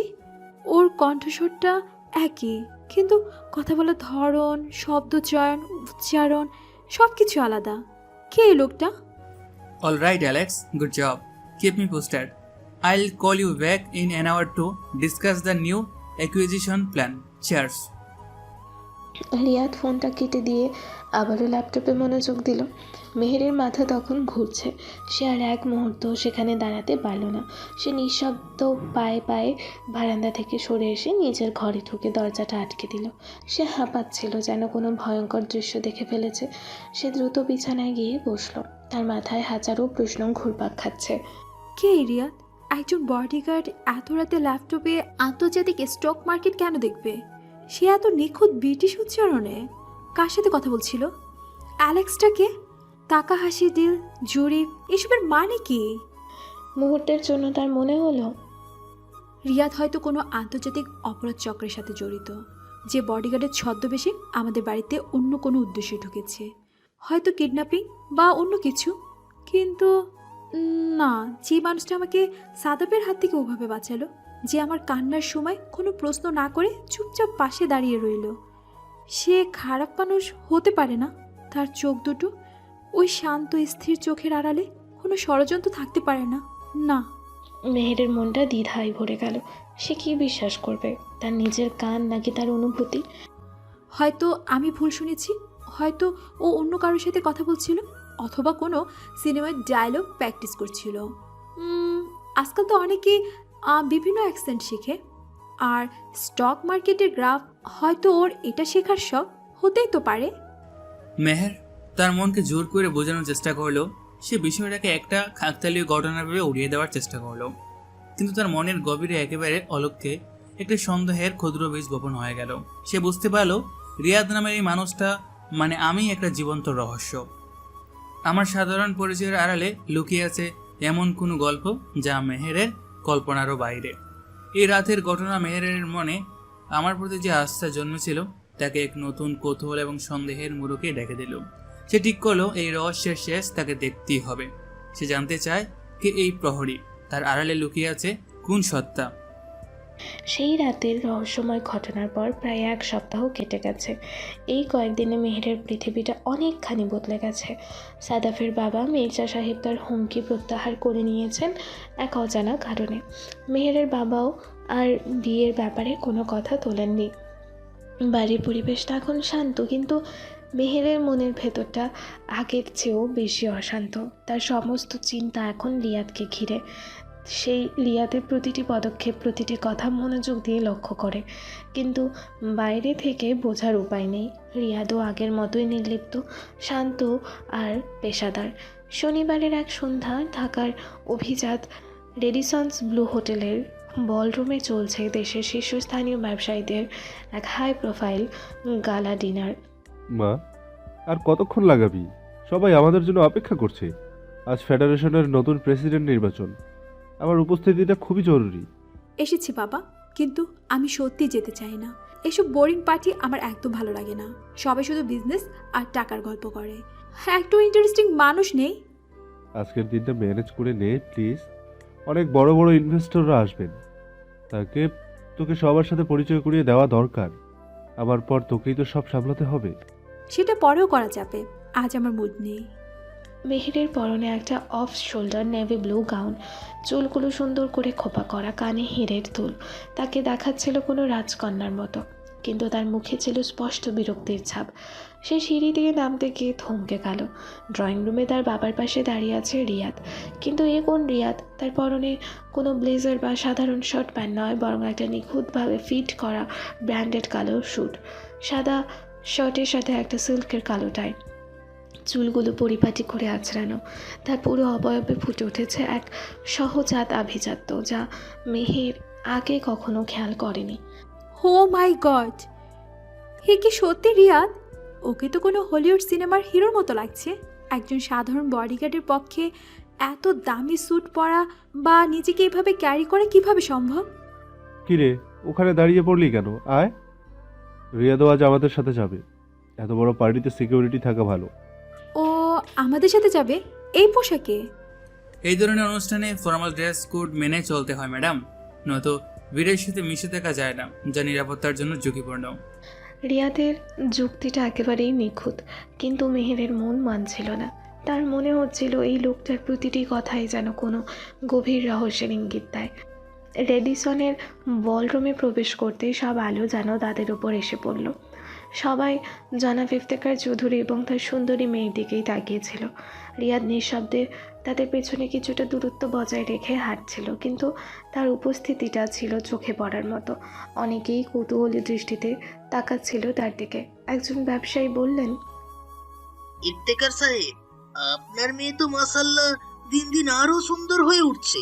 তা আপনার পাশের এই ইয়াং ম্যানটি কে? আপনার নতুন কোনো ডিরেক্টর নাকি? না না, ও আমার মেয়ের পার্সোনাল সিকিউরিটি অফিসার রিয়াদ। কথাটা শুনে লোকটির মুখটা বিস্ময়ে ভরে গেল। মেহের আর চোখে দেখল রিয়াদের মুখে কোনো প্রতিক্রিয়া নেই। সে যেন এসব প্রশংসায় বা কৌতূহলে অভ্যস্ত। পার্টিতে মেহেরের দম বন্ধ হয়ে আসছিল। তার বাবা তাকে একের পর এক মানুষের সাথে পরিচয় করিয়ে দিচ্ছিলেন। সবাই তার সৌন্দর্যের প্রশংসা করছিল, কিন্তু মেহের বুঝতে পারছিল তাদের চোখের ভাষা বলছে অন্য কথা। তারা তাকে দেখছে ইফতেখার চৌধুরীর মেয়ে হিসেবে, তার ভবিষ্যৎ সম্পত্তির উত্তরাধিকারী হিসেবে। একসময় সুযোগ পেয়ে মেহের তার বাবাকে বলে বলরুমের সাথে লাগোয়া ব্যালকনিতে চলে এলো। বাইরে রাতের ঢাকার আকাশ, ঠান্ডা বাতাস। সে একা কিছুক্ষণ স্বস্তির নিঃশ্বাস নিতে চেয়েছিল, কিন্তু সে জানতো সে একা নয়। তুমি এখানে চলে এসেছো? আমি তো ভেবেছিলাম অন্তত এখানে একটু একা থাকতে পারবো। রিয়াদ ব্যালকনির অন্য প্রান্তে ছায়ার মধ্যে দাঁড়িয়েছিল। মেহেরের কথায় সে ছায়া থেকে বেরিয়ে এলো। আমার দায়িত্ব আপনাকে একা না রাখা ম্যাডাম। আমার এই জীবনটা আর ভালো লাগে না রিয়াদ। এই চাকচিক্য, এই লোক দেখানো হাসি, এই টাকার গরম, সব কিছু এত মেকি। দেখেছো পার্টিতে সবাই কিভাবে আমার দিকে তাকাচ্ছে? তারা আমাকে দেখছে না, তারা দেখছে বাবার কোটি কোটি টাকার সম্পদকে। এদের মধ্যে একজনও কি আছে যে আমার সাথে দুটো মনের কথা বলতে চায়? এই প্রথম মেহের রিয়াদের সামনে নিজের মনের দুর্বলতাটা, নিজের একাকিত্বকে কতটা খোলামেলাভাবে প্রকাশ করলো। রিয়াদ কোনো উত্তর দিল না, শুধু চুপ করে তার কথা শুনল। তুমি তো অনেক বড় বড় মানুষের সাথে কাজ করেছো, তারাও কি এমনই হয়? তাদের জীবনটাও কি এতটাই ফাঁপা? টাকা আর ক্ষমতা দুটোই খুব অদ্ভুত জিনিস ম্যাডাম। এটা মানুষকে একা করে দেয়। যাদের অনেক টাকা আছে তারা সত্যিকারের বন্ধু খুঁজে পায় না, কারণ তারা নিশ্চিত হতে পারে না যে মানুষটা তাকে ভালোবাসে নাকি তার টাকাকে। আর যাদের ক্ষমতা আছে তারা ভয়ে কাউকে বিশ্বাস করতে পারে না। এই দুই ধরনের মানুষই পৃথিবীর সবচেয়ে একা। তুমি এত কিছু জানো কিভাবে? তোমার কথা শুনলে মনে হয় তুমি এই জীবনটা খুব কাছ থেকে দেখেছো।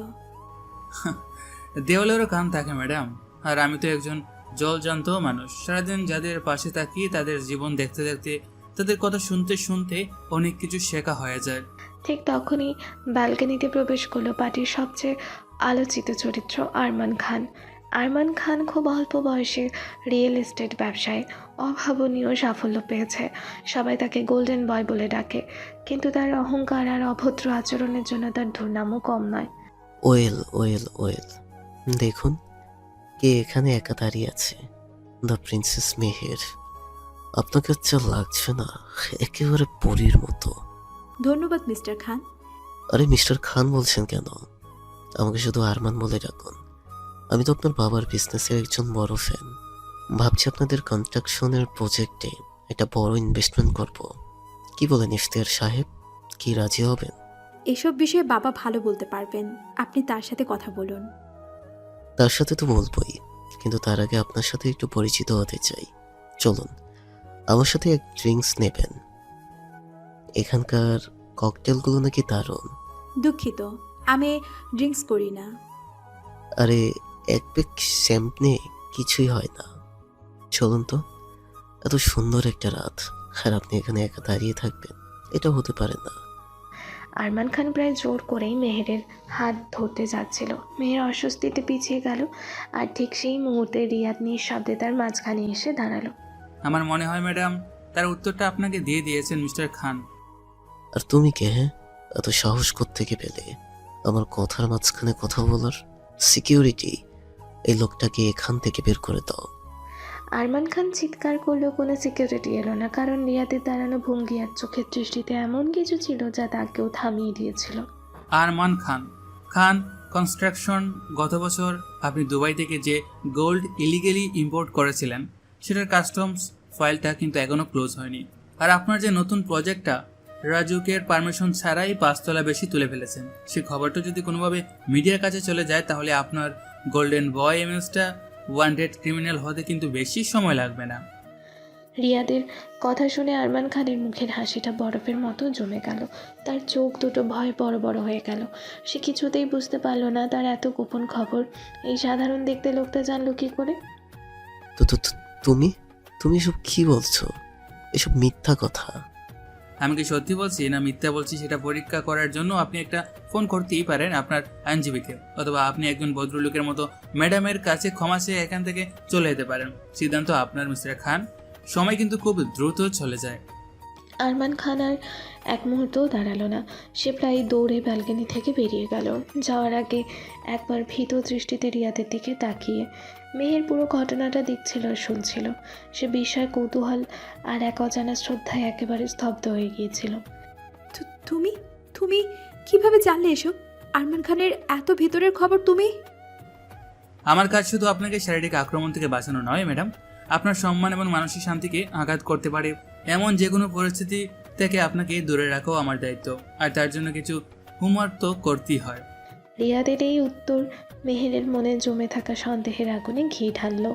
এই লোকটা সাধারণ কেউ নয়, সে কিছুতেই একজন সাধারণ বডিগার্ড হতে পারে না। চলো বাড়ি ফিরে যাই, আমার আর এক মুহূর্ত এখানে ভালো লাগছে না। বাড়ি ফেরার পুরো রাস্তাটা মেহের কোনো কথাই বলল না। সে শুধু জানালার বাইরে তাকিয়ে রিয়াদের কথাগুলোই ভাবছিল। বাড়ি ফিরে সে নিজের ঘরে না গিয়ে সরাসরি রিয়াদের জন্য বরাদ্দ গেস্ট কোয়ার্টারের সামনে গিয়ে দাঁড়ালো। রিয়াদ গাড়ি থেকে নেমে কোয়ার্টারের দিকে যেতেই মেহেরকে দেখে অবাক হলো। ম্যাডাম, আপনি এখানে? সব ঠিক আছে? না, কিছুই ঠিক নেই। আমি তোমার সাথে কিছু কথা বলতে চাই রিয়াদ। কিছু প্রশ্নের উত্তর আমার জানা খুব দরকার। জি বলুন। কে তুমি রিয়াদ? সত্যি করে বলো, তোমার আসল পরিচয় কি?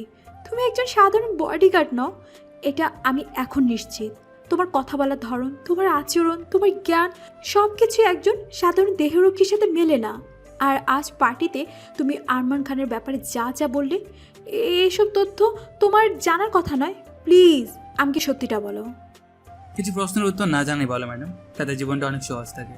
আমি কে বা আমার অতীত কি সেটা আপনার নিরাপত্তার জন্য গুরুত্বপূর্ণ নয়। গুরুত্বপূর্ণ হলো আমি আমার দায়িত্বটা ঠিকভাবে পালন করছি কিনা।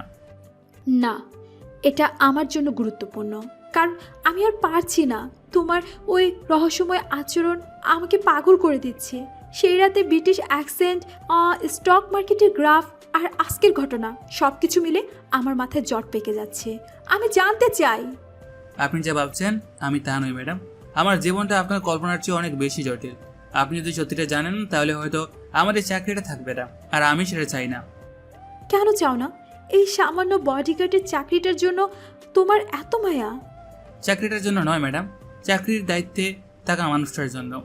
রিয়াদের শেষ কথাটা মেহেরের বুকের ভেতরটা যেন একটা উষ্ণতার স্রোত বইয়ে দিল। এই সহজ স্বীকারোক্তিটা মেহের সব অহংকার, সব দ্বিধাকে এক মুহূর্তে ধূলিসাৎ করে দিল। সে রিয়াদের চোখের দিকে অপলক তাকিয়ে রইল। সেই চোখে সে আজ আর কোনো রহস্য নয়, দেখতে পেল এক গভীর অব্যক্ত অনুভূতি। আমার জন্য? কিন্তু কেন?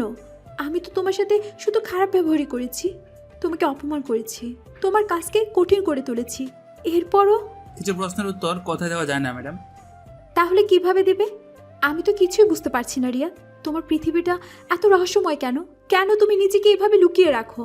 আমার জানতে ইচ্ছে করে, খুব জানতে ইচ্ছে করে। হাসলে তোমাকে কেমন দেখায়? রাগলে তোমার চোখের দৃষ্টি কেমন হয়? তোমার পছন্দের রং কী? তোমার প্রিয় খাবার কী? আমি তোমার সম্পর্কে সব জানতে চাই। মেহের আবেগের বয়সে কথাগুলো একটানে বলে ফেলল। সে নিজেই অবাক হয়ে গেল, তার ভেতর থেকে কিভাবে কথাগুলো বেরিয়ে এলো। তার গাল দুটো লজ্জায় লাল হয়ে গেল। সে চোখ নামিয়ে ফেলল। সরি, আমি হয়তো বেশি বলে ফেলেছি। আমার এসব বলা উচিত হয়নি। আমি মেহের কথা শেষ করতে পারল না, কারণ ঠিক সেই মুহূর্তে রিয়াদ তার আর মেহেরের মধ্যকার দূরত্বটা এক নিমেষে ঘুচিয়ে দিল। সে এক পা এগিয়ে এসে তার শক্ত হাতটা দিয়ে আলতো করে মেহেরের থুতনিটা উঁচু করে ধরল। মেহের চমকে তার মুখের দিকে তাকাতেই দেখল রিয়াদের সেই শান্ত স্থির চোখে আজ এক অন্যরকম আবেশ। পরের মুহূর্তটা যা ঘটল তার জন্য মেহের একদমই প্রস্তুত ছিল না। রিয়াদ আলতো করে ঝুঁকে এসে তার ঠোঁট দুটো ডুবিয়ে দিল মেহেরের ঠোঁটে। প্রথম স্পর্শটা ছিল বরফের মতো শীতল, কিন্তু পর মুহূর্তেই তা যেন আগুনের মতো উষ্ণ হয়ে উঠল। মেহেরের পুরো শরীর দিয়ে যেন একটা বিদ্যুতের স্রোত বয়ে গেল। তার সব চিন্তা, সব প্রশ্ন, সব দ্বিধা এক মুহূর্তে থেমে গেল। সে প্রথম বাধা দেওয়ার জন্য হাতটা তুলেছিল, কিন্তু পরক্ষণেই তার হাতটা রিয়াদের স্যুটের কলার চেপে ধরল। সে ধীরে ধীরে সেই চুম্বনে সাড়া দিতে শুরু করলো। কয়েক মুহূর্ত, যা মনে হচ্ছিল যেন অনন্তকাল পরে, রিয়াদ নিজেকে ছাড়িয়ে নিল। সে এক পা পিছিয়ে গেল। দুজনেরই নিঃশ্বাস ভারী হয়ে উঠেছিল। রাতের নিস্তব্ধতায় শুধু তাদের দ্রুত হৃদস্পন্দনের শব্দই শোনা যাচ্ছিল। মেহেরের ঠোঁট কাঁপছিল, চোখ দুটো ছিল জলে ভেজা। কিছু প্রশ্নের উত্তর এভাবেই দিতে হয় মেহের। এই প্রথম রিয়াদ তাকে ম্যাডাম না বলে মেহের বলে ডাকলো। এই একটা সম্বোধনেই যেন তাদের মধ্যকার সমস্ত দেয়াল ভেঙে চুরমার করে দিল। কিন্তু এরপর কি হবে রিয়া? আমাদের এই সম্পর্কের কোনো ভবিষ্যৎ আছে কি? তুমি তো ভবিষ্যৎ নিয়ে বাবার দায়িত্ব আমার উপর ছেড়ে দেন। শুধু এটুকু বিশ্বাস রাখুন, আমি আপনার কোনো ক্ষতি হতে দেব না, কখনোই না। এই বলে আর সেখানে দাঁড়ালাম না, ঘুরে নিজের কোয়ার্টারের দিকে চলে এলাম। কারণ সেখানে থাকলে মেহের আরও প্রশ্ন করবে। প্রথমবার ঠোঁট কামড়ে সামনে নিলাম, পরের বার তার মুখ বন্ধ করতে হলে হয়তো আরও গভীর কিছু করতে হতো। তাই চলে এলাম। সেদিকে মেহের নিজের কাবা ঠোঁটে হাত দিয়ে দাঁড়িয়ে রইল, আর মনে হচ্ছিল সেই জন্য কোনো স্বপ্ন দেখছে এই রাতের ছায়ায়। সেই রাতের চুম্বনের পর থেকে মেহের আর রিয়াদের মধ্যেকার সমীকরণটা পুরোপুরি বদলে গেছে। তাদের মধ্যে এখন আর আগের মতো কথার লড়াই হয় না, বরং এক ধরনের নীরব বোঝাপড়া তৈরি হয়েছে। তারা একে অপরের সাথে খুব বেশি কথা বলে না, কিন্তু তাদের চাহনিতে যেন অনেক কথা হয়ে যায়। মেহের এখন আর রিয়াদকে তার বডিগার্ড ভাবে না, ভাবে তার চেয়েও বেশি কিছু। আর রিয়াদ তার পেশাদারিত্বের খোলসটা আগের মতোই ধরে রাখলেও তার চোখের গভীরে মেহেরের জন্য ফুটে ওঠা কোমলতা এখন আর লুকানো থাকে না। সপ্তাহখানেক পরের এক সকালে ডাইনিং টেবিলে নাস্তার সময় জনাব ইফতেখার চৌধুরী একটা বোমা ফাটালেন। মেহের, আমরা আজই শ্রীমঙ্গল যাচ্ছি 3 দিনের জন্য। তোর পিসির শরীরটা ভালো না, তাকেও দেখে আসবো, আর আমাদের চা বাগানের নতুন ম্যানেজারের সাথেও দেখা করে আসবো। তুই তাড়াতাড়ি রেডি হয়ে নে। আজই? এত হঠাৎ করে? আমাকে আগে বলনি কেন বাবা? প্ল্যানটা হঠাৎ করেই হলো, তোকে সারপ্রাইজ দিতে চেয়েছিলাম। ঢাকার এই ধুলোবালি যানজট থেকে কিছুদিন দূরে প্রকৃতির কাছাকাছি থাকলেও তোরও ভালো লাগবে। যা, তাড়াতাড়ি ব্যাগ গুছিয়ে নে। রিয়া তো আমাদের সাথে যাচ্ছে। রিয়াদের নামটা শুনেই মেহেরের বুকের ভেতরটা ধুক করে উঠল। সে আর চোখে একবার রিয়াদের দিকে তাকালো, যে ঘরের এক কোনায় স্থির হয়ে দাঁড়িয়েছিল। রিয়াদের মুখে কোনো ভাবান্তর নেই, যেন সে সব কিছু আগে থেকেই জানতো। ও আচ্ছা, ঠিক আছে, আমি রেডি হয়ে আসছি। কয়েক ঘন্টার মধ্যেই তাদের গাড়ি ছুটে চলল শ্রীমঙ্গলের সবুজ পথের দিকে। গাড়ি চালাচ্ছিল বশির চাচা, সামনে সিটে রিয়াদ আর পেছনে বাবা মেয়ে। জানালার বাইরে ছুটে চলা সবুজ দৃশ্য দেখতে দেখতে মেহের বারবার আয়নায় রিয়াদের প্রতিবিম্ব দেখছিল। রিয়াদও মাঝে মাঝে আয়নায় তার দিকে তাকাচ্ছিল, আর যখনই তাদের চোখাচোখি হচ্ছিল মেহের লজ্জা পেয়ে চোখ নামিয়ে নিচ্ছিল। শ্রীমঙ্গলের গ্র্যান্ড সুলতান টি রিসর্টে তাদের থাকার ব্যবস্থা করা হয়েছিল। বিলাসবহুল রিসর্টের চারপাশে চা বাগানের অপূর্ব দৃশ্য আর শান্ত পরিবেশ মেহেরের মনটাকে ভালো করে দিল। শহরের কোলাহল থেকে দূরে এই নিরিবিলি পরিবেশে এসে সে যেন হাঁপ ছেড়ে বাঁচল। পরদিন সকালে জনাব চৌধুরী তার পিসির বাড়িতে চলে গেলেন। যাওয়ার আগে তিনি মেহেরকে বলে গেলেন বাগানের দিকটা একটু ঘুরে আসতে। আমি তো তোর পিসির ওখান থেকে ফিরতে ফিরতে বিকেল হয়ে যাবে। তুই বোর না হয়ে রিয়াদকে নিয়ে আমাদের লাউয়া ছড়া চা বাগানটা একটু ঘুরে আয়। জায়গাটা খুব সুন্দর, তোর ভালো লাগবে। ঠিক আছে বাবা। বাবার সম্মতি পেয়ে মেহেরের মনটা খুশিতে নেচে উঠল। রিয়াদের সাথে একা ঘোরার সুযোগটা সে হাতছাড়া করতে চাইল না। সে একটা সিম্পল সালোয়ার কামিজ পরে বেরিয়ে পড়ল। রিয়াদও আজ ফর্মাল পোশাকে নয়, পরেছে একটা ক্যাজুয়াল টি শার্ট আর কার্গো প্যান্ট। এই সাধারণ পোশাকে তাকে আরও বেশি আকর্ষণীয় লাগছিল। চা বাগানের ভেতর দিয়ে বয়ে চলা সরু পাহাড়ি পথ ধরে হাঁটছিল তারা। চারিদিকে শুধু সবুজ আর সবুজ। পাতা তোলার শ্রমিকদের গানের সুর ভেসে আসছিল দূর থেকে।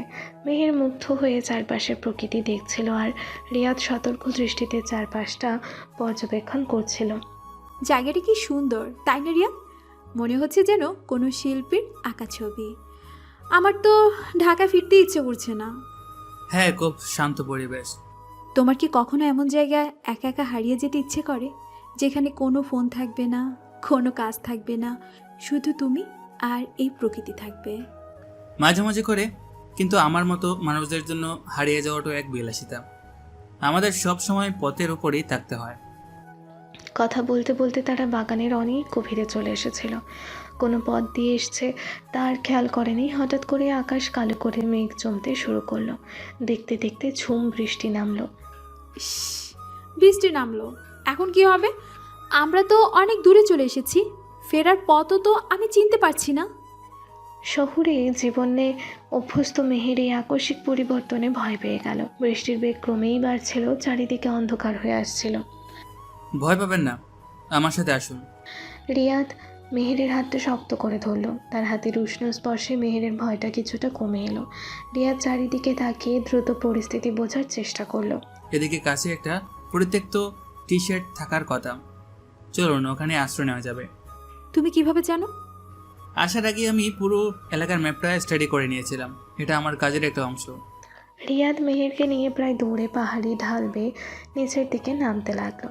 পিচ্ছিল পথ, ঝুম বৃষ্টি আর বাতাসে শোষো শব্দ, সব মিলিয়ে এক ভয়ঙ্কর পরিস্থিতি। মেহের কয়েকবার পড়তে গিয়েও রিয়াদের শক্ত হাতের বাঁধনে নিজেকে সামলে নিল। এই প্রথম সে তার জীবনটা পুরোপুরি অন্য কারো হাতে সঁপে দিয়ে নিশ্চিন্ত বোধ করলো। কিছুক্ষণ পর তারা সত্যিই একটা পুরনো টিনের চালার ঘরের সামনে এসে পৌঁছালো। এটা চা পাতা রাখার জন্য তৈরি করা একটা পুরনো শেড। এখন আর ব্যবহৃত হয় না। তারা কোনো মতে ভেতরে ঢুকে হাঁপাতে লাগলো। বাইরে তখন মুষলধারে বৃষ্টি হচ্ছে। টিনের চালে বৃষ্টির শব্দ এক অদ্ভুত ঐকাতন তৈরি করেছে। ভেতরে আবছা অন্ধকার রে তারা দুজন ছাড়া আর কেউ নেই। মেহেরের জামা কাপড় ভিজে শরীরে লেপটে গেছে, শীতে সে কাঁপছিল। আপনার ঠান্ডা লাগছে? দাঁড়ান, আমি দেখছি কিছু করা যায় কিনা।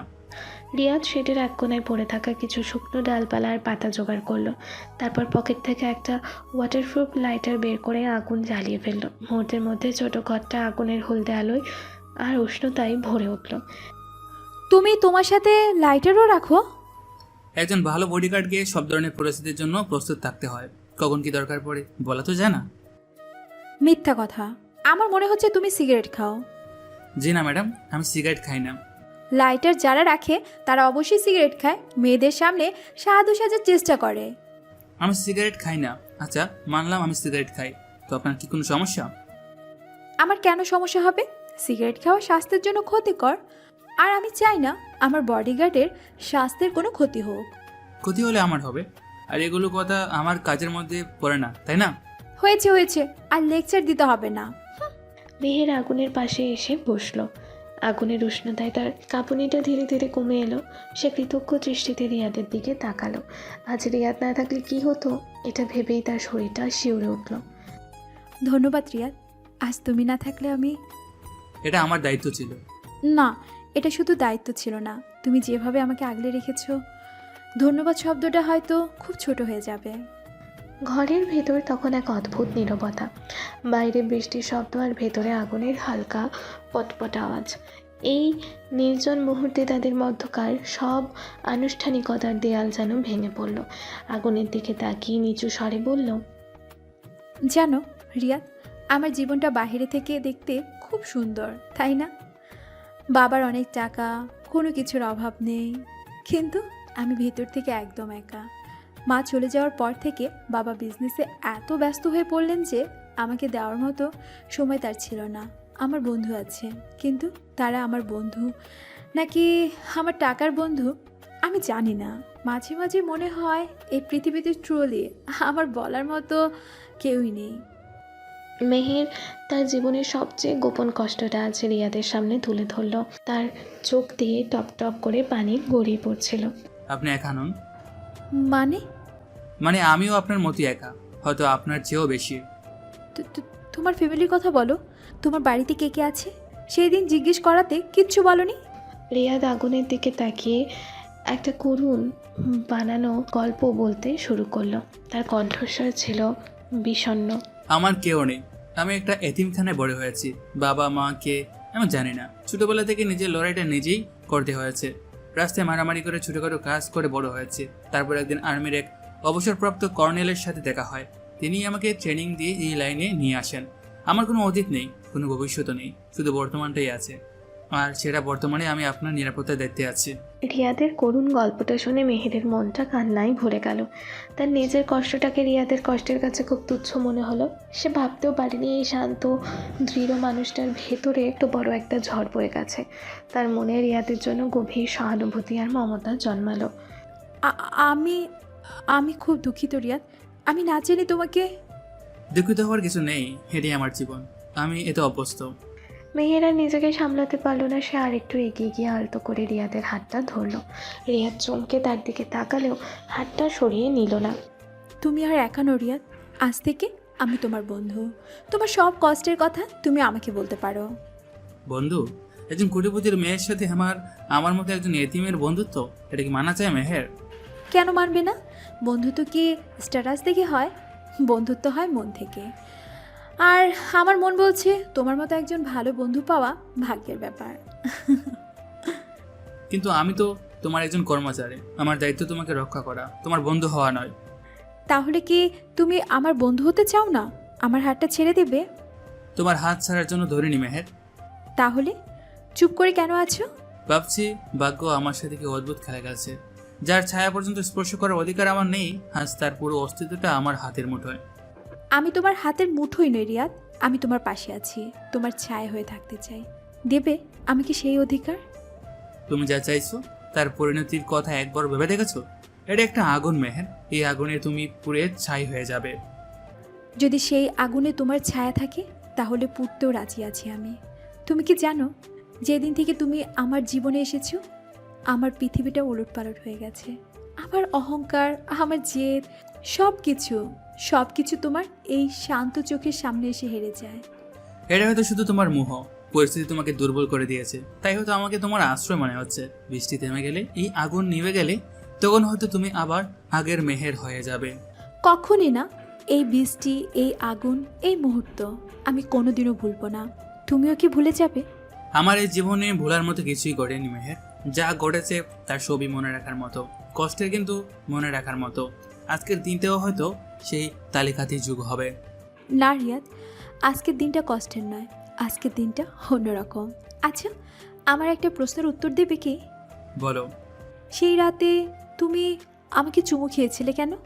ওটা কি নিছকই একটা মুহূর্তের দুর্বলতা ছিল, নাকি তার পেছনে অন্য কোনো কারণ ছিল? কারণটা বলে যদি তুমি ভয় পেয়ে যাও? তোমার হাত ধরে আছি রিয়াদ, এখন আর আমার কোনো কিছুতে ভয় লাগে না। কারণটা হলো আমি আমার দায়িত্বের বাইরে গিয়ে কিছু একটু অনুভব করতে শুরু করেছিলাম। কারণটা হলো তোমার চোখের জল আমার ভিতরের বরফটাকে গলিয়ে দিতে শুরু করেছিল। কারণটা হলো আমি তোমাকে ভালোবাসি। চুপ করে গেলে কেন?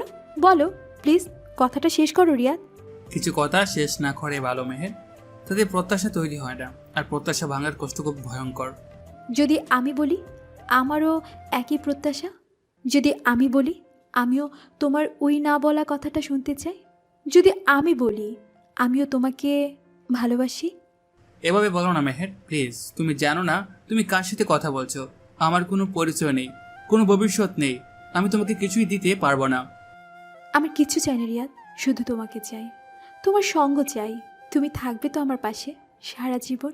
যতদিন তোমার নিঃশ্বাসে আমার নাম থাকবে আর আমার প্রতিটা স্পন্দনে তোমার অস্তিত্ব থাকবে, ততদিন আমি তোমার পাশেই থাকবো মেহের, কথা দিলাম। বাইরে বৃষ্টি তখন ধরে এসেছে। আগুনের তাদের দুজনের মুখ উজ্জ্বল দেখাচ্ছে। রিয়াদের বানানো গল্পটা তাদের মানসিক দূরত্বটাকে এতটাই কমিয়ে এনেছে যে তারা দুজনেই এখন নিজেদের একে অপরের খুব কাছাকাছি অনুভব করছিল।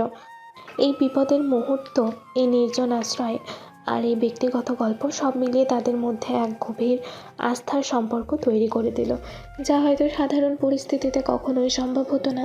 তারা জানে না এই সম্পর্কের ভবিষ্যৎ কী, কিন্তু এই মুহূর্তে তারা দুজনেই ছিল দুজনের সবচেয়ে বড় আশ্রয়।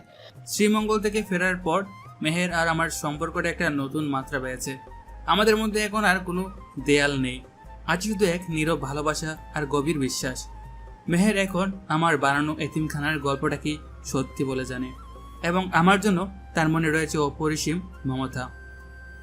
আমিও আমার দায়িত্বের পাশাপাশি মেহেরের প্রতি আমার ভালোবাসাকে নীরবে প্রকাশ করে চলি। কিন্তু মেহেরের মন থেকে সেই রাতের রহস্যময় ফোন কলের সন্দেহটা পুরোপুরি মুছে যায়নি। কয়েক সপ্তাহ পরের এক রাত, ডিনার শেষে জনাব ইফতেখার চৌধুরী তার স্টাডি রুমে বসে প্রচণ্ড টেনশনে পায়চারি করছেন। তার হাতে জ্বলন্ত সিগারেট, কপালে চিন্তার ভাঁজ। মেহের তার বাবার এই অবস্থা দেখে চিন্তিত হয়ে ভেতরে ঢুকলো। কি হয়েছে বাবা? তোমাকে খুব টেনসড লাগছে। সব কিছু ঠিক আছে তো? আর বলিস না মা, সব ঠিক থেকেও ঠিক নেই। ফিনিক্স গ্রুপের ডিলটা নিয়ে খুব ঝামেলায় আছি। Phoenix group? লন্ডনের সেই বিখ্যাত ইনভেস্টমেন্ট ফার্ম? তুমি ওদের সাথে ডিল করার চেষ্টা করছো? হ্যাঁ, আমাদের নতুন টেক্সটাইল প্রজেক্টটার জন্য ওদের ইনভেস্টমেন্টটা খুব দরকার। এই ডিলটা যদি হয়ে যায় তাহলে আমাদের কোম্পানি এশিয়ার অন্যতম সেরা একটা জায়গায় পৌঁছে যাবে। কিন্তু সমস্যাটা হলো ফিনিক্স গ্রুপের সিইওকে কেউ কোনোদিন দেখেনি। ঘরের এক কোনায় দাঁড়িয়ে থাকা রিয়াদের কানে ফিনিক্স গ্রুপের নামটা যেতেই সামান্য নড়ে চড়ে উঠল। তার চেহারায় এক মুহূর্তের মধ্যে একটা চাপা উত্তেজনা খেলে গেল, যা মেহেরের সতর্ক চোখ এড়ালো না। কেউ দেখেনি মানে? উনি কি মিডিয়ার সামনে আসেন না? আরে মিডিয়া তো দূরের কথা, তার কোম্পানির টপ ডিরেক্টররাও নাকি তাকে সরাসরি দেখেনি। সে সব কাজ করে অনলাইনের মাধ্যমে, ছদ্মনামে। সবাই তাকে মিস্টার রেক্স বা দ্য ফ্যান্টম বলে ডাকে। তার আসল নাম, পরিচয়, বয়স, চেহারা কেউ জানে না। কিন্তু বিজনেসের জগতে সে এক জীবন্ত কিংবদন্তি। যে বিজনেসে সে হাত দেয় সেটাই সোনায় পরিণত হয়। খুবই রহস্যময় লোক তো। তাহলে তুমি তার সাথে যোগাযোগ করছো কিভাবে? তার লিগ্যাল টিমের মাধ্যমে। কিন্তু তারা এত শর্ত দিচ্ছে, এত কাগজপত্র চাইছে যে আমার মাথা খারাপ হয়ে যাচ্ছে। আজ তারা ফাইনালি জানিয়েছে ডিলটা তারা ক্যান্সেল করার কথা ভাবছে, কারণ তাদের সিইও নাকি আমাদের দেশের রাজনৈতিক স্থিতিশীলতা নিয়ে সন্তুষ্ট নন। কথাটা বলে জনাব চৌধুরী হতাশ হয়ে টেবিলে একটা ঘুষি মারলেন। মেহের বাবার এই অবস্থা দেখে কষ্ট পাচ্ছিল। সে কিছু বলার জন্য মুখ খুলতেই যাচ্ছিল, ঠিক তখনই ঘটল সেই অপ্রত্যাশিত ঘটনা। স্যার, আপনি যদি কিছু মনে না করেন একটা কথা বলতে পারি? দুজনকে চমকে রিয়াদের দিকে তাকালো। এ কটা ব্যবসায়িক আলোচনায় রিয়াদের কথা বলাটা ছিল একেবারেই অস্বাভাবিক। কি বলবে তুমি? ফিনিক্স গ্রুপ রাজনৈতিক স্থিতিশীলতার চেয়ে বেশি গুরুত্ব দেয় ইনোভেটিভ টেকনোলজি আর পরিবেশ বান্ধব প্রোডাকশন সিস্টেমের উপর। আপনি যদি আপনার প্রজেক্টে এই দুটো দিকে হাইলাইট করে তাদের কাছে নতুন করে একটা প্রেজেন্টেশন পাঠান এবং সাথে এটা উল্লেখ করেন যে আপনার ফ্যাক্টরিটা zero carbon emission policy follow করবে, তাহলে মিস্টার এক্স তার সিদ্ধান্ত পুনর্বিবেচনা করতে পারেন। রিয়াদের কথা শুনে ঘরের ভেতর পিনপত নীরবতা নেমে এলো। জনাব চৌধুরী এবং মেহির দুজনেই বিস্ময়ে হতবাক হয়ে তার দিকে তাকিয়ে রইল। তুমি এত সব জানলে কি করে? জিরো কার্বন এমিশন পলিসি যে তাদের একটা গোপন ক্রাইটেরিয়া, এটা তো ইন্ডাস্ট্রির খুব কম লোকই জানে। আমি আগে যে স্যারের সাথে কাজ করতাম, তিনি একবার ফিনিক্স গ্রুপের সাথে ডিল করার চেষ্টা করেছিলেন স্যার। তখন তাদের নিয়ে রিসার্চ করতে গিয়ে এসব জেনেছিলাম। আমার কথাটা যদি আপনার ভুল মনে হয় তাহলে আমি দুঃখিত। রিয়াদ একটা যুক্তি দেখালেও তার এই একটি মন্তব্যে মেহেরের মনে জমে থাকা সমস্ত ছোট ছোট সন্দেহকে এক জায়গায় এনে একটা বিশাল বিস্ফোরণ ঘটালো। সেই রাতে ব্রিটিশ অ্যাকসেন্ট, স্টক মার্কেটের গ্রাফ, আরমান খানের গোপন তথ্য জানা, সব কিছু জানা একসাথেই গেঁথে গেল। না, এটা হতে পারে না। রিয়াদ যা বলছে তা শুধুমাত্র কোম্পানির একেবারে ভিতরে কারো পক্ষে জানা সম্ভব। একজন প্রাক্তন বসের জন্য রিসার্চ করে এত কিছু জানা যায় না? তাহলে তাহলে কি রিয়াদি? এই চিন্তাটা মাথায় আসতেই মেহের পুরো পৃথিবীটা যেন ঘুরতে শুরু করলো। সে আর সেখানে দাঁড়াতে পারলো না। বাবা, আমার শরীরটা ভালো লাগছে না, আমি একটু রেস্ট নিতে যাচ্ছি। মেহের টলতে টলতে ঘর থেকে বেরিয়ে গেল, কিন্তু সে নিজের ঘরে গেল না। তার মাথায় তখন একটাই চিন্তা, তাকে শুধু এটা জানতেই হবে। সে প্রায় দৌড়ে বাড়ির পেছনে গেস্ট কোয়ার্টারের আমার ঘরের সামনে গিয়ে দাঁড়ালো। আমি তখন স্টাডি রুমে, তাই ঘরটা খালি। মেহের কোনো দিতে না করে দরজার লকটা তার হেয়ার পিন দিয়ে খুলে ভিতরে ঢুকে পড়লো। ঘরটা খুব সাধারণ এবং পরিপাটি করে গোছানো। একটা ছোট খাট, একটা টেবিল আর একটা আলমারি। মেহের কাঁপা কাঁপা হাতে আলমারিটা খুললো। ভিতরে কয়েকটা সাধারণ শার্ট প্যান্ট ঝুলানো। সে হতাশ হয়ে ড্রয়ারটা খুলতে লাগলো। শেষ ড্রয়ার খুলতেই সে পেয়ে গেল জিনিসটা। ড্রয়ারের একেবারে নিচে একটা ডায়েরির ভেতরে রাখা ছিল একটা ফাইল। ফাইলের ওপর মোটা হরফে লেখা ফোনিক্স গ্রুপ প্রজেক্ট বাংলাদেশ। মেহেরের হৃৎপিণ্ডটা প্রায় থেমে যাওয়ার জোগাড়। সে কাঁপা কাঁপা হাতে ফাইলটা খুলল। ভেতরে প্রজেক্টের বিস্তারিত বিবরণ, অনেকগুলো টেকনিক্যাল ডাটা, আর শেষ পাতায় কোম্পানির বোর্ড অফ ডিরেক্টরদের তালিকার সাথে সিইওর জায়গায় একটা নাম লেখা, রিয়াদ আহমেদ চৌধুরী। আর তার পাশে লাগানো একটা ছোট ছবি।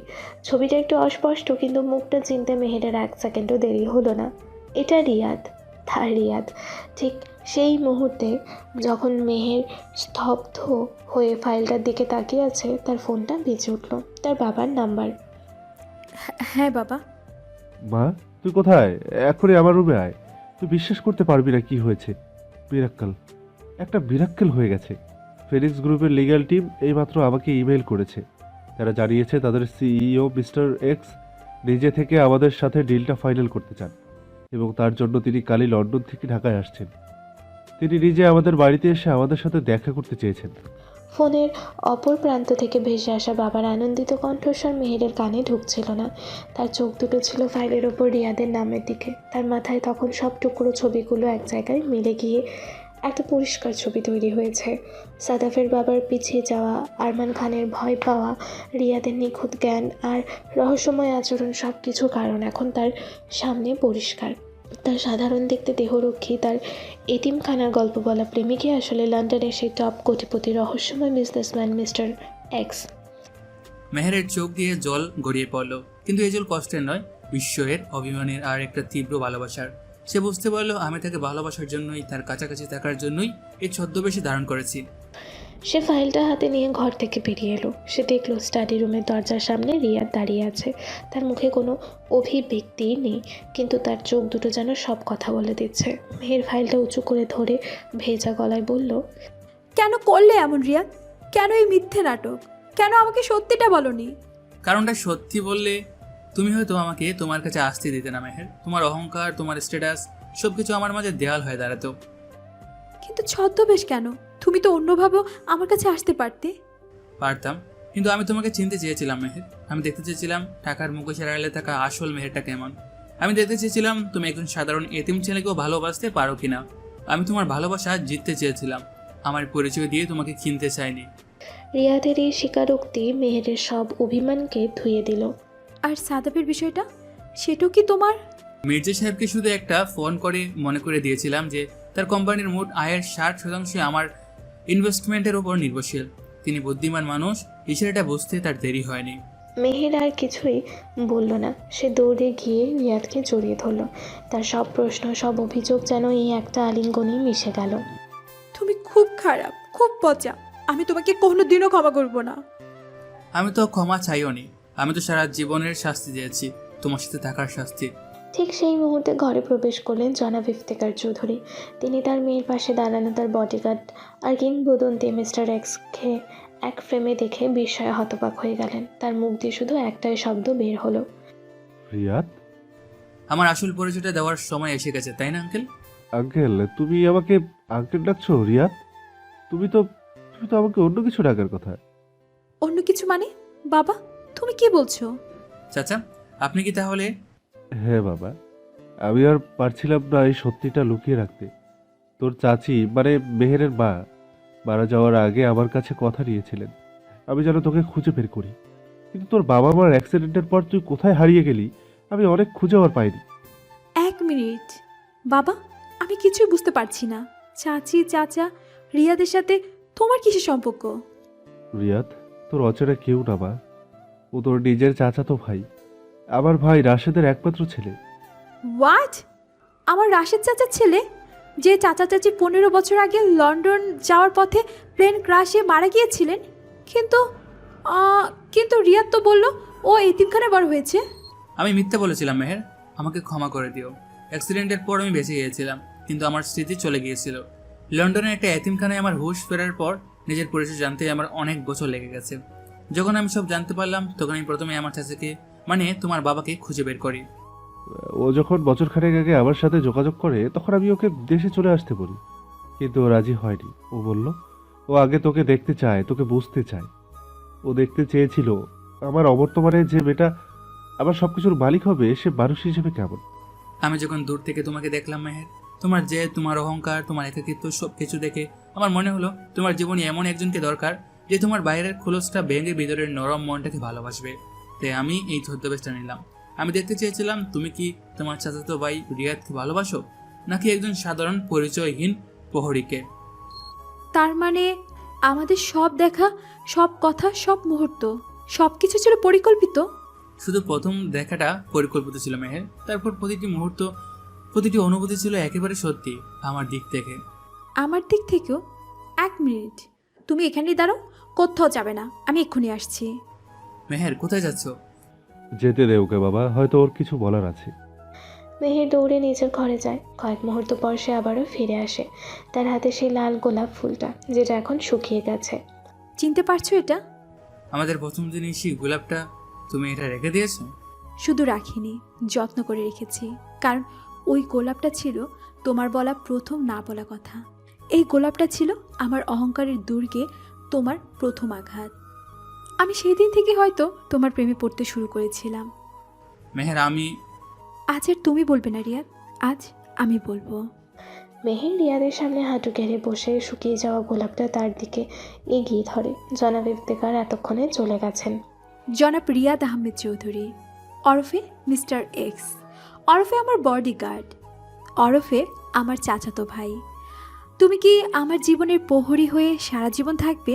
তুমি কি আমার সব ভুলের সঙ্গী হবে? আমার সব হাসির কারণ হবে? আমার সব কান্নার আশ্রয় হবে? Will you marry me? Meher, উঠো, তুমি এটা কি করছো? এভাবে প্রপোজ তো ছেলেদের করার কথা। কেন, মেয়েরা করলে কি ভালোবাসা কমে যায়, নাকি তোমার আমাকে পছন্দ নয় মিস্টার চৌধুরী? রিয়াদ মেহেরকে হাত ধরে তুলে নিজের বুকে জড়িয়ে ধরে। পছন্দ না মেহের, তুমি আমার জীবনের নিঃশ্বাস, তুমি ছাড়া আমি বাঁচব না। আমি তোমাকে ভালোবাসি, আমার রাজকন্যা, আমার একমাত্র ভালোবাসা। তাহলে উত্তরটা তো দিলে না। রিয়াদ মেহেরের কপালে চুমু খেয়ে বলে, উত্তরটা হ্যাঁ বলার জন্যই তো 15টা বছর অপেক্ষা করেছি। I will marry you Meher, 1000বার লক্ষবার শুধু তোমাকেই বিয়ে করব। একজন আরেকজনকে কিছুক্ষণ জড়িয়ে ধরে থাকলো। জনাব ইফতেখার এসে বললেন, আলহামদুলিল্লাহ, আর যদি তোর বাপ আর চাচি বেঁচে থাকতো তাহলে তারা পৃথিবীর সবচেয়ে সুখী মানুষ হতো। ওনারা বেঁচে আছেন বাবা, আমাদের মাঝে, আমাদের ভালোবাসার মাঝে, তাই না রিয়াদ? একদম। আমাদের ভালোবাসার গল্পটা তো আজ থেকে শুরু হলো না মেহের, এটা তো অনেক আগেই লেখা হয়ে গিয়েছিল আকাশের ওই তারাগুলোর মাঝে।